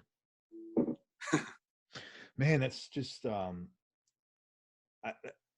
way that you discovered all that stuff, I think is really cool. Too much time on my hands, bored kid. No, but I mean, it's what you're like. It's like if you're an artist and you're looking at new ways of doing strokes or something like that. No, I think it's, if you're painting, I think it's great, man. You're just learning how to, get more out of your instrument, you're a better player. It's options. What is your, do you have like a favorite song that you wrote and then a favorite song of yours that you like to play? Favorite song that I wrote. I do like Don't Know Who to Pray To Anymore. That's beautiful tune, man. Like it just worked out in such a way that just says it right. Is that your favorite song to play as well? I think so. I mean, it's hard to say. You got a few songs, man. I was on my ASCAP last night. What do you call it? I was logged into ASCAP because I just a couple of the local shows, so I you report the list of songs to them. You put that in, and I was looking, and it said 426 works. That's awesome, man. 426 songs. That's a lot of songs for one guy. That's massive. And then there's a lot that aren't on my albums that I did for publishing libraries that ended up in, I mean, everywhere. Every day I would hear something. Like I was So You Think You Can Dance, heard my music on it. Oprah Winfrey, Tom Brokaw, NFL. For licensing sync stuff. Yeah. Yeah, that's awesome. Stuff on WWE, SmackDown, and Raw. All kinds of places. I remember once on Smallville, I heard something. It was one of my songs playing on the radio in a scene. And yeah. That's really cool. What we were talking about this, just the build up. It's not one big thing. It's just, you just keep taking the steps and you just keep doing what you're doing and just keep going and just always just try and find ways to improve and just to grow. Yeah. Favorite players you've enjoyed playing with? There's been so many. Yeah. Nancy Sinatra. Wow. What did you like about playing with Nancy? Her vibe. She was just so cool and just so, she had this like calming energy about her. You know, like I would just be respectfully in the background and she'd just be, come on, honey, step up front, take a solo. I was like, like, you're so cool. Yeah, man. Calming energy in general is like really cool. It's like when you meet someone like that, it's like, yo, can you bathe me in that, please? You know, that energy is awesome. Nice. I've jammed with some interesting people. I can't even remember. There's like so many. I have jammed with every single member of Twisted Sister separately. That's funny. I've worked with every member of King's X or jammed with separately. Like there's so many. I jammed with the band Boston. Oh, cool. That was really cool. That was. I actually had Gary, was Peel, is that how you pronounce his last name? Yeah. Yeah, I had Gary Peel on the show a while back. Great. Yeah, we were toying with the possibility of me doing a tour with them. That would actually be a good fit. As a guitar player. And yeah, that would be a really good fit, actually. Yeah. Anybody listening who has influence on that, yeah, make that happen. That'd be. Well, but we jammed, we tried it out. We spent 3 days in a rehearsal room, just going through lots of songs. And for a few of them, some later songs, I sang lead and just jammed with everything. And that was a highlight. They were a great bunch of guys and just killer musicians. And, and I was, you know, didn't work out, but it's fine. Just having that experience with them is something that for me was very special. So. Cool, man. What else? Who else? You know what? I have to try and find this list because my brain does not, the hard drive is full. I need external. Extra memory, man. You need an extra hard drive. Yeah. So while you're looking that up, first CD or first record you ever purchased, what was that? Well, the first rock albums that I got, you know, definitely like the Kiss catalog and Blondie Parallel Lines. I think I did Sex Pistols, Bollocks. I think Rocket to Russia and Road to Ruin from Ramones. Led Zeppelin, all the Zeppelin albums. This, you know what this sounds like? Sounds like all the records that were in the. Did you ever get that when you were a kid? The Columbia House CD. Oh yeah, that's what it sounds like. It sounds like all those records that we all used to get because we thought it was really cheap to buy records like that, and it kind of was. That's so funny. I interviewed a guy. His name is Chris Spedding. Do you know Chris Spedding? English guy. I'm not sure. He's been a session player for like 50 years, but he produced the Pistols demos that ultimately were Nevermind. Yeah, pretty cool, right? Yeah. Okay, here's a list. Okay. All right, because I just did this. I'm playing in South Africa, October 24th, 5th, and 6th. I'm going to do a full band concert in Cape Town, and then I'm going to do a clinic and a jam. That's awesome, man. And I'm going to do in Johannesburg. So I was doing a written interview, and someone asked me some of the people that I like to work with. So I'm referring to this because I'm gonna forget so many.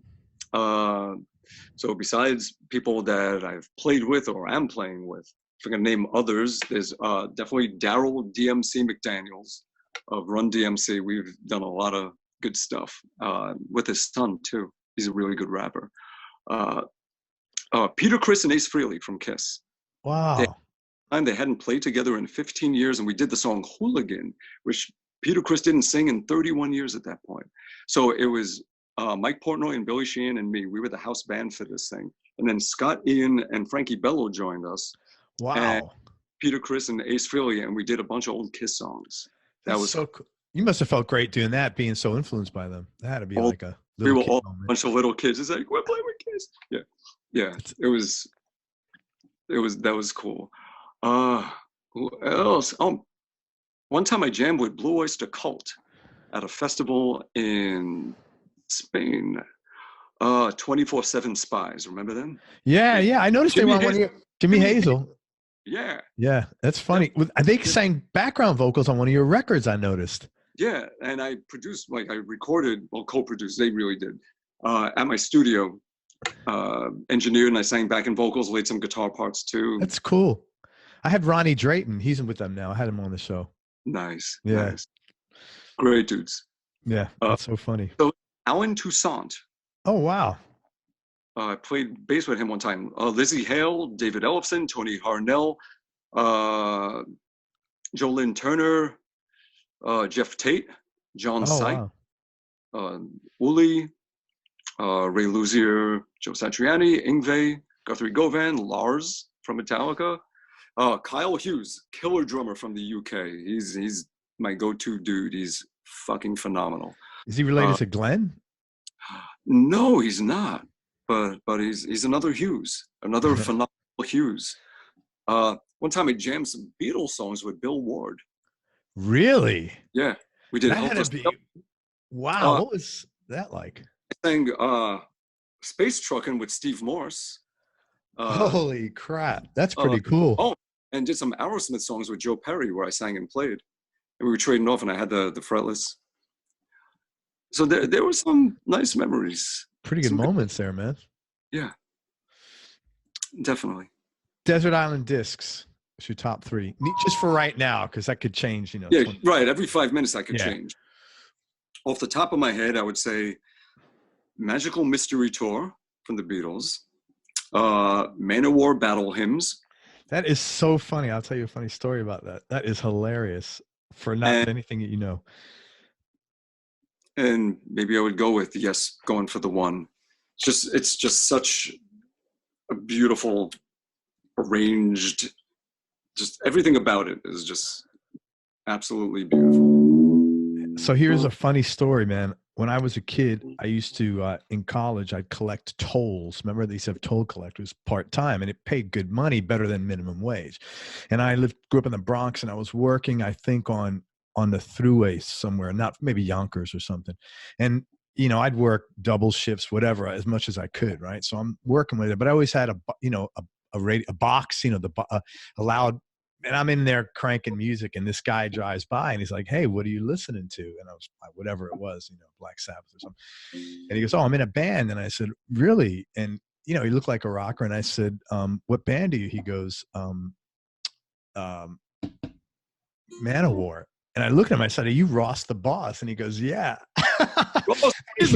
Yeah, and he signed this little card for me, and I probably still have it it was so funny. It was like the highlight of my toll collecting career. No, he is a cool fucking dude. You should definitely you should have him on. I have not had him on the show yet. He's doing the Ross the Boss band and everything from the stuff he did.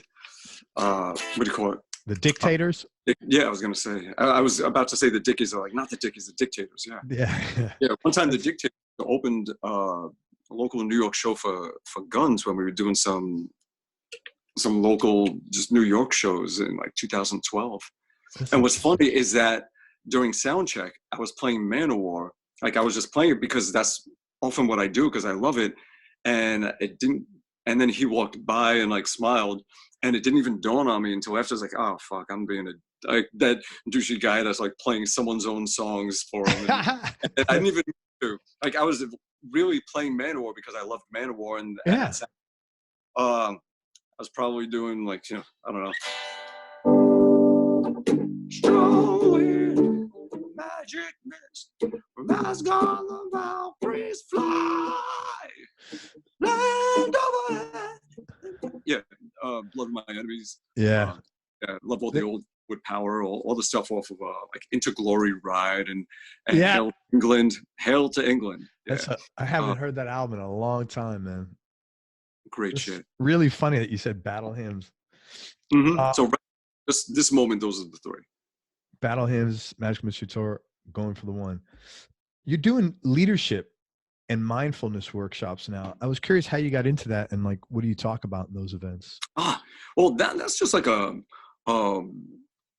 one-time kind of thing. Like, I've done panels and usually music related, but this one, it's a friend of mine that does this stuff. He does a lot of things where just gets people together and does entrepreneurship and, you know, just things where everyone puts their heads together, all different people, just to learn from each other. And he asked me if I would do it. It's in Dubai in 2 weeks, and it's going to be excursions. It's all at a really nice hotel, and we all just kind of share our experiences and what we've learned and learn from each other. And we should all be coming out of it a little bit smarter. That's really cool. I can see that's kind of like up your alley. I could see you doing really well at there. Do you have like just a any idea what you'll be talking about? Not like actual nuts. No, you haven't really. You're just going to plan it out. These things, I just kind of wing it and just. Do you really? Good for you. Yeah. That's awesome, man. Well, good luck with that. I'm sure it will be great. I'd love to see that. Who's had the biggest influence on you, both musically and then also personally, if you're comfortable? Musically, it's hard to say. I mean, there's been so many. Like, even if you listen to Little Brother, you're going to hear a little bit of Iron Maiden. You're going to hear a little bit of Stevie Wonder. You're going to hear a little bit of David Bowie. You're going to hear a little bit of, I mean, it's so many things. Beatles, stuff like that. So it all plays a role, and it all kind of helps you dress yourself. You know, each one is like an article of clothing. It's like, how do I feel right now? What do I feel like wearing right now? And that sort of happens with your inspirations and influences. So guitar-wise, I mean, you got the usual suspects. You got Yngwie and Vai and Satch and Hendrix and people like that, and Brian May and Angus Young and definitely Ace Frehley. He made the most singable parts of a Kiss song. You know, the parts that you hum and you sing are his solo. Sometimes more than the vocals. It'll be his solos that he plays. Very true. Yeah. Definitely a lot of the classic stuff. A lot of, you know, Zeppelin and Who and Queen and yeah. So a lot of that stuff. And it was always more, it wasn't even musical. Well, it wasn't guitar influences so much as it was songs. Yeah, melodies. And my original intention was not to be a guitar player, it was to be someone that makes songs, that's part of a team, a band that together makes this sound that people will be moved by. That was always what it was about. So musically, definitely Beatles are in there and a lot of the classic stuff. Some old school metal, Queensryche and Maiden and Manowar and then personally, I don't know. You know, I wake up in the morning and I have a bunch of articles from medium.com and Flipboard waiting for me of random things, and I'll spend an hour just reading and just learning. I just try every morning first thing I do, I get out of bed, I roll onto the floor and I do 101 push-ups. Good for you, man. That's what I do. Right on, bro. That is awesome. And it's always 101 because I am saying I'm going to do 100 and then go the extra and then do one. Good for you. And that's how I wake up.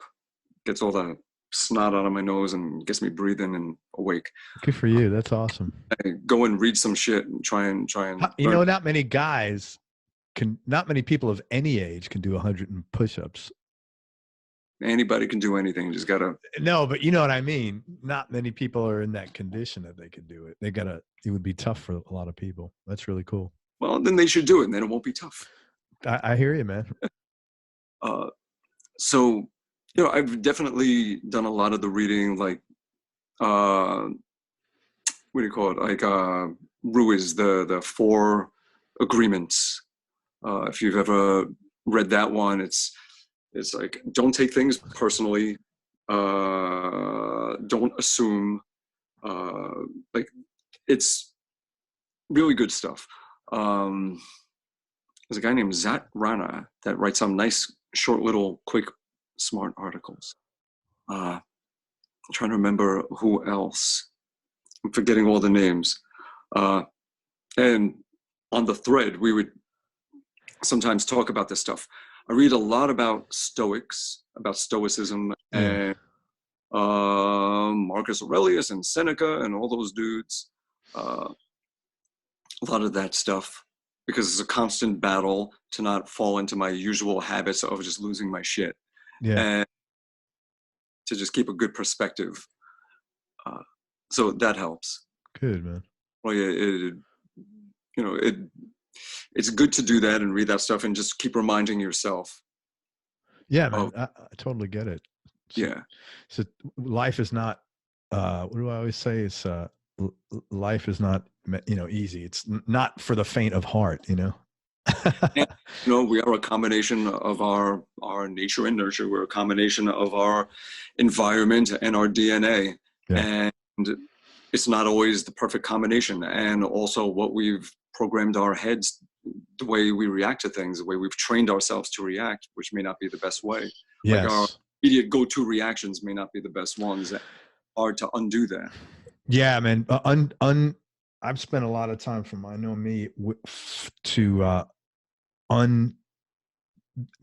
default option to not go to my default option in many cases, and it takes a lot of effort and time and work on that, and the results are very rewarding, but it's not like you do it on a Thursday morning and then you're done for the rest of your life. It's just constant maintenance and stuff like that. So it's like exercise. You got to keep exercising, or you're gonna get flabby at taking the right road. So yeah, that kind of stuff. And you do realize, I find the older you get, the more you realize how much you are just the child version of yourself, and that whatever that child has experienced and whatever might have left a scar becomes part of your default go-to reaction to things. Yeah. Oh, of course. Yeah. Yeah. For myself, 100%. Definitely there's a lot of things that I realized later. It's like, that's why I respond this way. That's why I'm trying to fix everything in the universe. Okay, I need to just start letting things be what they are and just rolling with it. And especially in a band. Bands are, everyone is the 10-year-old, if not 5-year-old version of themselves. And you see it. You see who had their toys taken away. You see who, this and that. And you see just how everyone is. It's interesting. Yeah. I've heard at the age, it doesn't matter if you're in your 70s, in your 50s, in your 30s. When people are in a band, they stop acting like professionals. They act like a bunch of fucking stupid 5-year-olds. Every one of us, and we all need a good smack in the face and a reminder on how to work together. And especially in a band, the mistake that people make is when they try to make that band their everything. They should have a side project where they could get everything they want out. If they want to be 100% of everything, that's what a solo album is for.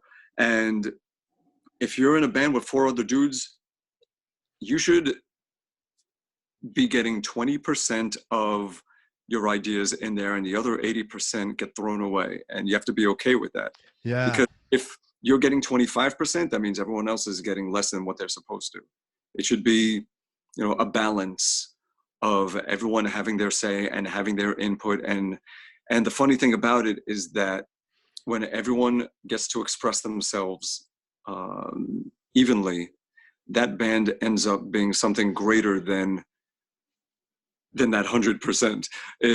Then 20 plus 20 Yeah, plus 20, sure. 20, it creates something that's bigger than everyone. And that's what we love about bands, is the fact that you are combining, it's like chemistry, where you put this in with this, you put different people's personalities and spirits together, and it creates something bigger than anything that one person could ever be. That's what makes bands, what makes the music so incredible. It's more than one person could ever be. And it's every band, there's only one in the universe, in history, that'll ever be. And they should really be, savored and appreciated. And, like we always say, there's only one Beatles, but you know what? There's only one your neighborhood band down the street. Sure.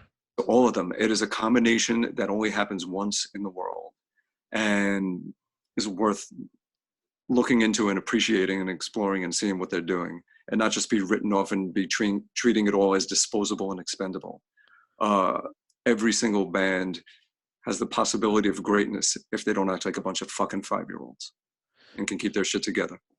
I really respect your viewpoints on that, because since we started talking, which is a lot longer than we've been talking, recording, you've been, I could just tell that has been a very,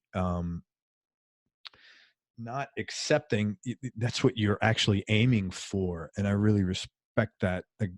Someone like you that is so fucking talented is not all about that. It's just like, hey, I'm bringing this, but let's, like you said, a rising tide lifts all boats. I think before we started recording, I think that's really cool about you, man.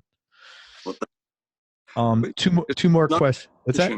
It's not a competition, and anyone that treats it like a competition is fucking themselves and everybody, and they're just being a dick. Yeah, for sure, man. Definitely, it's about everybody being part of this big musical community and supporting each other and sharing what we do and enjoying it. And again, yep, rising tide lifts all the boats. So. 2 more questions, and I can't thank you enough. You're a fucking awesome guy. I'm so glad I got to connect with you. Favorite place you've traveled? You've been all over multiple times. There's so much. I do this shit for the food. I'm a foodie. I love awesome, man. For me, Indonesia has some of my favorite food. Definitely. And that area, Thailand. Yeah. I've had some great Mexican food in Mexico. I've had some great Polish food in Poland. Again, we were talking about that, the UK dairy, the Irish butter. There is great things everywhere. And the architecture. I find that the food and the architecture play such a big role in the identity of a place. The cheese plays a very big identifying role. You'll notice different places have different cheeses. Like if you go to Greece or somewhere where they have a good grilled halloumi, or if you go to France where there might be like a real gooey cheese, or Spain, you get some really good hard cheese, just have it with some figs or something like that. I find that cheese, I like different cheeses in different countries to see. It truly does give you a taste of that culture, that place.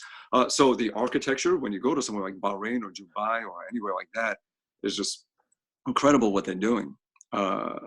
It's incredible what we're able to do now architecturally with new technology, and just having a computer that can help us design and stabilize. It's some amazing shit, and it's great to see. If you ever get to go up the Burj Khalifa, you go halfway up and you're staring down at these huge, immense, high rises that look like ants. Where is this? In Bahrain? That's in Dubai.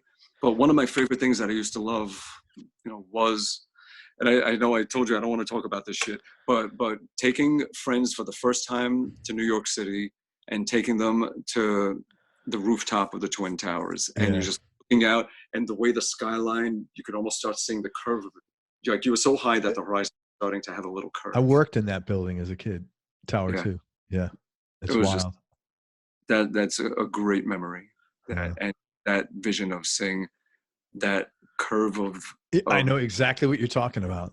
Yeah, you can almost see the curve of the world. It's so, you're so high up. It's freaky. Yeah, really weird. As high as you can get without being in an airplane, like still being somehow touching the ground. It was And last question, biggest change.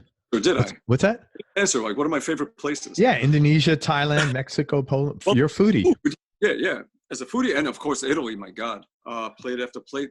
See, that's the interesting thing, is that in Italy, what you'll find is that it'll be something simple that is done so well that it's just fucking great.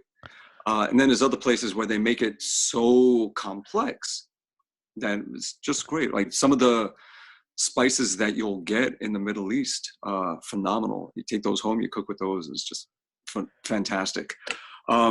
But what I've found is that every single place has something to offer.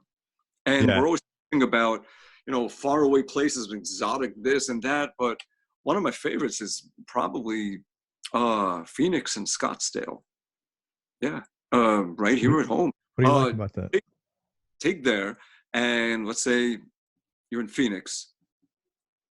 You start driving up 17, and as the altitude is slowly changing, and you're going from the tall cacti to the prickly pear, to next thing you know, there's all the red rocks of everything, and then you have like pine forests, and then you hit the Grand Canyon, and everything along the way. When you stop off on Route 66 in Flagstaff to get a burger and apple pie, it's like going back 60 years or something. And then I remember one time, just for the hell of it, I was driving and I said, I'm going to drive into the forest just to see what I find. And I just took a random road. This was way before navigation or anything. We just had triptychs from AAA, and I was like, fuck it, I'm triptychs. going Oh my God. I haven't heard that in a long freaking time, man. That's it. I remember that. And they'd sit down there with a highlighter and they'd go through and that's a big yellow. Yeah. Yep. So I just drove on a random road, and it ended up taking me all the way up along the edge of this mountain. I just kept driving up this mountain. So I hit the very top, and I hit a town called Jerome. And it was great. It was beautiful. It had this big overlook where you could just see like 20 miles out, and all these cute little trinket shops and things. So then I went and I did some research on it afterwards. And it turns out it used to be where they had the biggest copper mine. And it was this huge town. And then when they shut it down after World War II, it became like a ghost town. And then later on, all the hippies and beatniks and everyone came in and just opened up these cute little shops and everything. And that's Jerome, Arizona. Yeah. And this is all heading north. And then you have Montezuma's Castle. You have, Sunset Crater Park. A volcano went off, and all this just is this beautiful park where just the ground and all these rock formations just made of lava rock and black ash. And it's just a beautiful place to just walk around, and you just see things like you normally don't see. Beautiful place. And then if you head east, you go past Scottsdale, and then you head into the Superstition Mountains. And as you're going in there, there's this little ghost town that they have it, preserved, and it's like going back in time, 100 something, 200, and it's great. And then you just keep going. You're going around these mountains and this lake and everything, and then the road pretty much ends at this tiny town called Tortilla Flats, and it's only 2 buildings there, and one of them they make ice cream out of prickly pear cactus. So you good stuff. And you get prickly pear ice cream, undoing everything I said about not eating sugar. Yeah. And sit on this bench, and you're looking at this beautiful lake with these giant mountains behind them. And it's just a nice place to just sit and do nothing and just be. Cool, man. So all of that is all around Phoenix, Scottsdale. And there's the Museum of Musical Instruments, which you could spend a whole day in. It has instruments from every time period, from every place, from every just everything. Here's, these people that use these instruments for a wedding ceremony, and this one for war, and this one for this. And they give you headphones. And as you walk within a certain proximity of the display, there's a TV showing the stuff in use, and it kicks on and you hear the sound. And it's cool, man. It's amazing. They have everything from modern to like the first rock and stick that was ever hit. It's great, and you can spend all day in there. I should make sure it's still open as I talk about it. Do you know, do you follow Drew? His name is Drew Binsky on Instagram.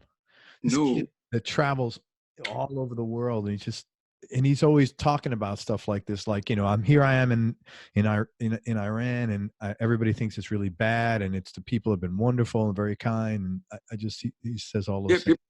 Yeah, I know a lot of great metal musicians in Iran. That's so funny, man.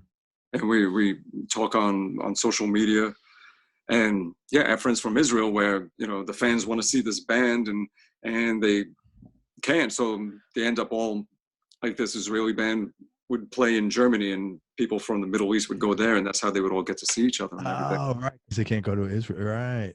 Wow. Hey, last question, Ron. Biggest change in your personality over the last 10 years, and how much of that has been intentional and how much has been a function of aging?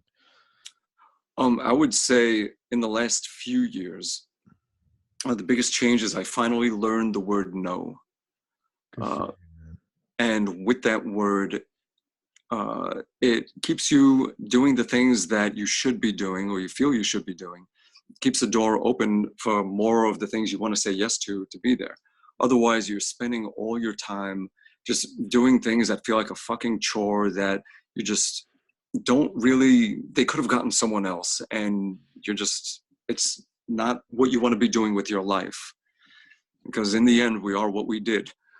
So, good for you, man. And what we ate. So, so do what you like and eat what you like. Or eat what's good for you. And do the right thing.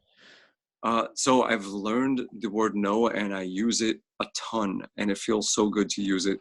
It makes you feel like your life is yours. Otherwise, you feel like you belong to the rest of the world, and your life stops meaning things, and that's when you get suicidal. So it's important to have that word is what gives you a sense of you owning your life. And you need that. People need that. And it also keeps you where you're only saying yes to the things that you really feel right about. And that's important too. So just learning that and understanding also, I used to be the go-to guy that everyone would turn to when they needed something fixed. I was the superhero. So I was superhero complex guy that had to fix everything. And then I realized that not everything needs to be fixed, and not everything is broken. And it's not your job to try and fix everything. And sometimes people are just asking you, and they don't even expect you to say yes. And you don't have to feel like you're disappointing the world if you say no. And if they are disappointed, well, tough shit. This is your life, and you gotta do. You can't do it all. So just learning to say no and to not try and fix everything. And looking back, I think that I made a lot of mistakes in the way I handled situations over the years, where I put too much pressure on myself to fix things, where I appointed myself that person where I didn't need to be that person. Yeah. And it didn't help anything or anyone. So just learning to say no, and also learning to just go with the flow of things. Sometimes if you think something is not right and you just shut up and roll with it, in the end, it might go to a place that's actually pretty good if you just be patient with it and see what happens. And then if not, then figure it out.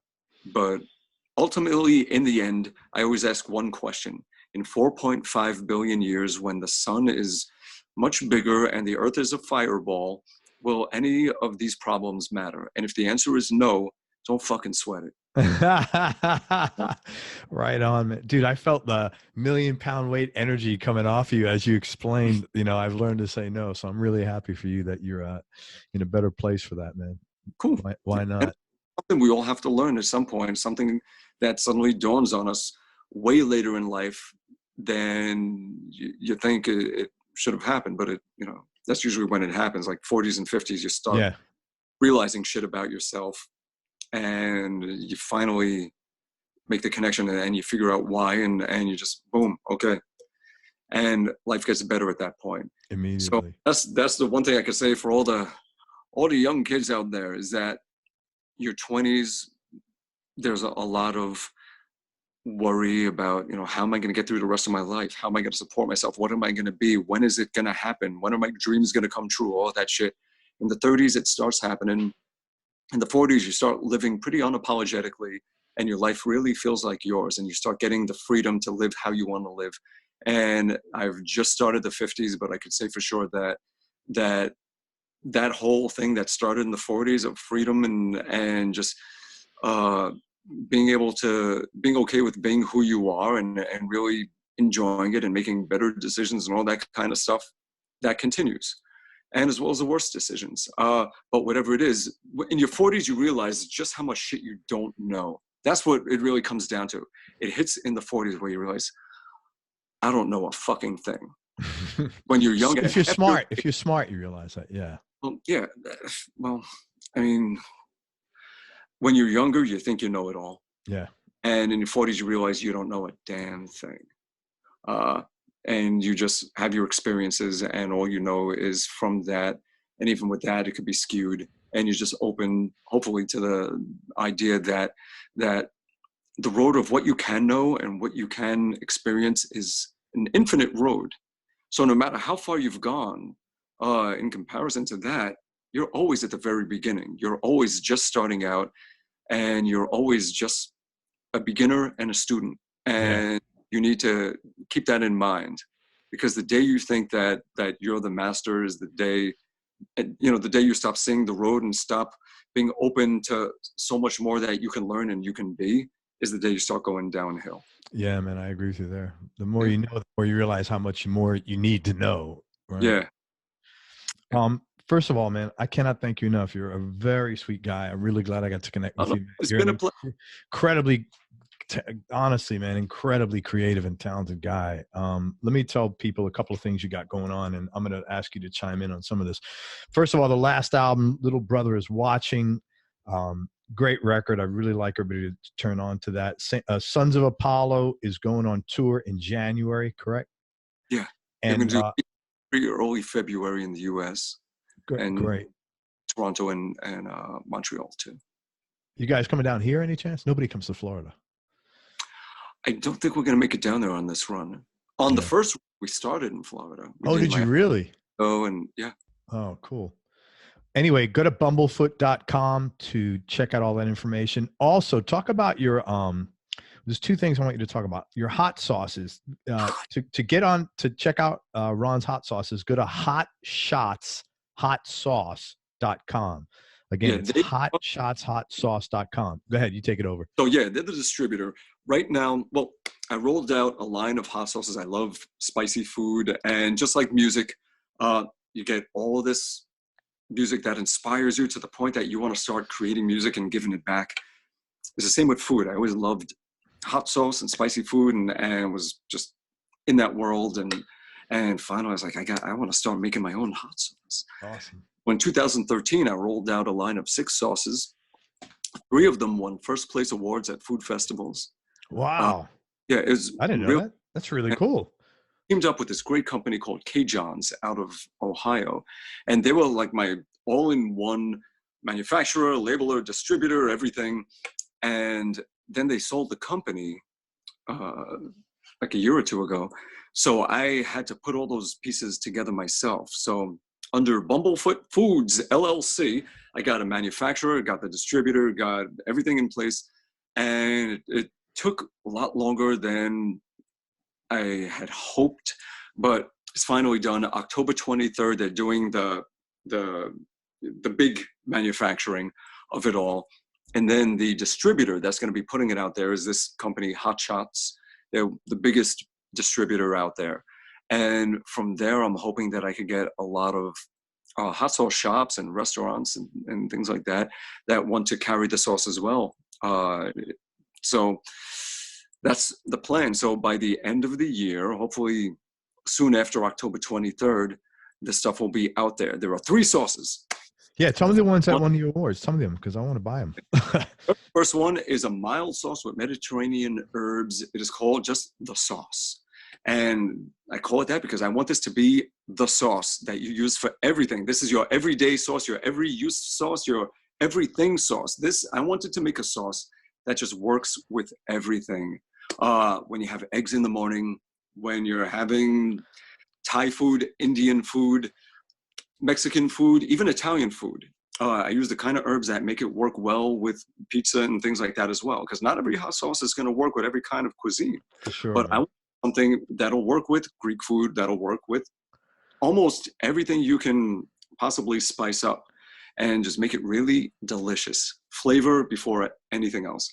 And that is this sauce called the sauce. I want you to take whatever sauce you had on your table, Tabasco or whatever it was, and I want this sauce to be so good that you want this to be the new one that you keep on the table for everything. Awesome. So that's what I shot for and hopefully hit it. Then there's a barbecue-y kind of sauce. And now that other one, that won first place mild sauce at Zest Fest Food Festival in Dallas, Texas in 2013 when I rolled it out. What's and it now called? It's called the sauce. Oh, the sauce won first place. Okay, I'm sorry. Now this new one, it's got cherry, bourbon, chipotle. It is so good. I've seen people drink it from the bottle. It's a barbecue-y sauce, and it is called Bumblelicious. Bumblelicious. We'll have a steak. It goes great in stir fry. It goes great on all kinds of things. And this one won first place award at Zest Fest in 2013 as a crossover condiment type of sauce. So a barbecue-y type of hot sauce. So there's that one. And then the hottest one, which is so hot, I wasn't allowed to include it in any kind of award stuff. It has ginger and tropical fruit. It has ginseng and caffeine, like an energy shot, which I don't think any sauce is really doing. And it is so hot. The sauce is called Bumblefucked. Bumblefucked. And this was the best-selling sauce. Awesome. So hot, one little dot on your tongue and your mouth is all tingling and numb. And then like clockwork, you count to 10. 1, 2, 3. And by the time you hit 10, suddenly it's like out of nowhere. You feel this heat rise in the back of your throat. Like your breath is just heated up. And it doesn't stop. And it just stays that way. And it keeps slowly building and going. And after a minute, everyone is just breathing like that and pacing the floor. And anytime that happens, I just look at them and laugh like, you just been bumblefucked. You got bumblefucked. Yeah, man. That's a great name. So those 3 sauces are what's going to be out there. Awesome. Yeah. And go to hotshotshotsauce.com. And if you're a restaurateur or a business owner in the food service business, support Ron's sauce, man. The sauce, Bumblelicious and Bumblefucked. So I want to do a hot sauce tour where any of these shops or restaurants or pubs or anything that want to start stocking this sauce, I'll go and I'll play an acoustic show or something. Yeah. Yeah, but you got to buy a lot of sauce. You're not buying 3 bottles of sauce and getting Ron to perform. You'll have guys messaging you on Facebook. Hey, Ron, I got 6 bottles. I live. Here's my address. On my way. We're gonna qualify that, man. And also, where can people find information? The storytelling. Those things sound great, man. It's just like a one-man show where I'm just singing and playing, sometimes clean, sometimes dirtier with a looper pedal. And sometimes I'll do stuff with backing tracks like crazier guitar stuff as well. And 1 or 2, a little bit of storytelling in there, some funny stuff about whatever comes to mind. I'm just. Where is that? Where do people find that? Well, I keep a list of shows on songkick.com, on bandsintown.com. If you go to bumblefoot.com, you'll see a list of shows. So, yeah. So the bumblefoot.com. Yeah. That's where you'll find everything. And I try and keep, any kind of ticket links and any useful info about shows I keep on there. Dude, you are so thorough. I don't know how you get 8 hours of sleep a day because I've been on your website. I've been through almost your whole catalog. I mean, I feel like I know you. I understand you. I don't say I know you really well. I understand you pretty well. And you're so thorough and so meticulous. I don't know how you get all this shit done. Details. It's all about the details. The devil is in the details. Devil's in the details, man. The details. And the thing is, you will have a more productive 16 hours if you get 8 hours of sleep than if you only get 4 hours and you're dragging your ass for 20 hours. Yeah. So Totally. what happens in those 8 hours? You get a lot of work done. And that's really the key to it. No matter how much you need to do, sleep is the most important thing. You get more done when your eyes are closed. You get a lot more fixing, a lot more cleaning of the system. Is rebooting your computer. It's reading the temp files and it's updating your firmware and is doing all that shit. That is what's happening in those 8 hours. Yes, any singer, it's in that last half hour of the 8 hours that cleans up their voice and gets all the crust out and allows them to be able to sing and not be all tightened up. Yeah. Very cool. You're better off getting 8 solid hours of sleep and 16 hours of kicking ass than trying to squeeze it all into 20 hours and you're just feeling it for days after. So definitely prioritize good, solid sleep. There's a lot of things you can do tricks to help you sleep better too that I've learned. Earplugs is a big one. Sleeping with earplugs, the little sounds that wake you up and just pull you out of the deep sleep. So that helps a lot. And a lot of times stretching, just stretching everything. That when I started doing that before bed, sleep like a fucking rock. Really? Yeah. You know what I find helps is when I kick the cats out of the room as well. That's pretty helpful. Oh yeah. And then the 6 in the morning, hey, the sun's up, wake up. Yeah. Listen, man, I really appreciate your time. I appreciate you. You're a great guy. I appreciate your work ethic and your creativity. And anytime I can help you, please let me know that, man. Let me just say goodbye to everybody. Thank you, man. And I'd love to get to see you play one day. That would be great. Cool, I hope so, yeah. Hang on one sec. Let me wrap up. Everybody, thank you so much for listening. If you enjoyed this, please share it on your social media channels. We appreciate it. Please support Ron Bumblefoot Thal and everything he's doing. And let me just real quick, what I'd like you to do is check out the last album, Little Brother is Watching. Sons of Apollo start touring in January. Hot Sauces, Hot Shots, hotsauce.com, and storytelling tours. All that's on bumblefoot.com. And I would really encourage you to take a look at YouTube and check out the track "Don't Know Who to Pray to Anymore." It's an incredibly beautiful song, and the video is like first class. It's like old school video. He goes all out, man, and he's a super talented guy with great work ethic. So check that out and support Ron and what he's doing. Make sure you go to everyonelovesguitar.com, enter your name and email, sign up to get our newsletter list so you and I can stay connected. And most important, remember that happiness is a choice, so choose wisely. Be nice, go play your guitar, and have fun. Till next time, peace and love, everybody. I'm out. Ron, thank you for everything, bro. Dude, a pleasure. Thank you so much.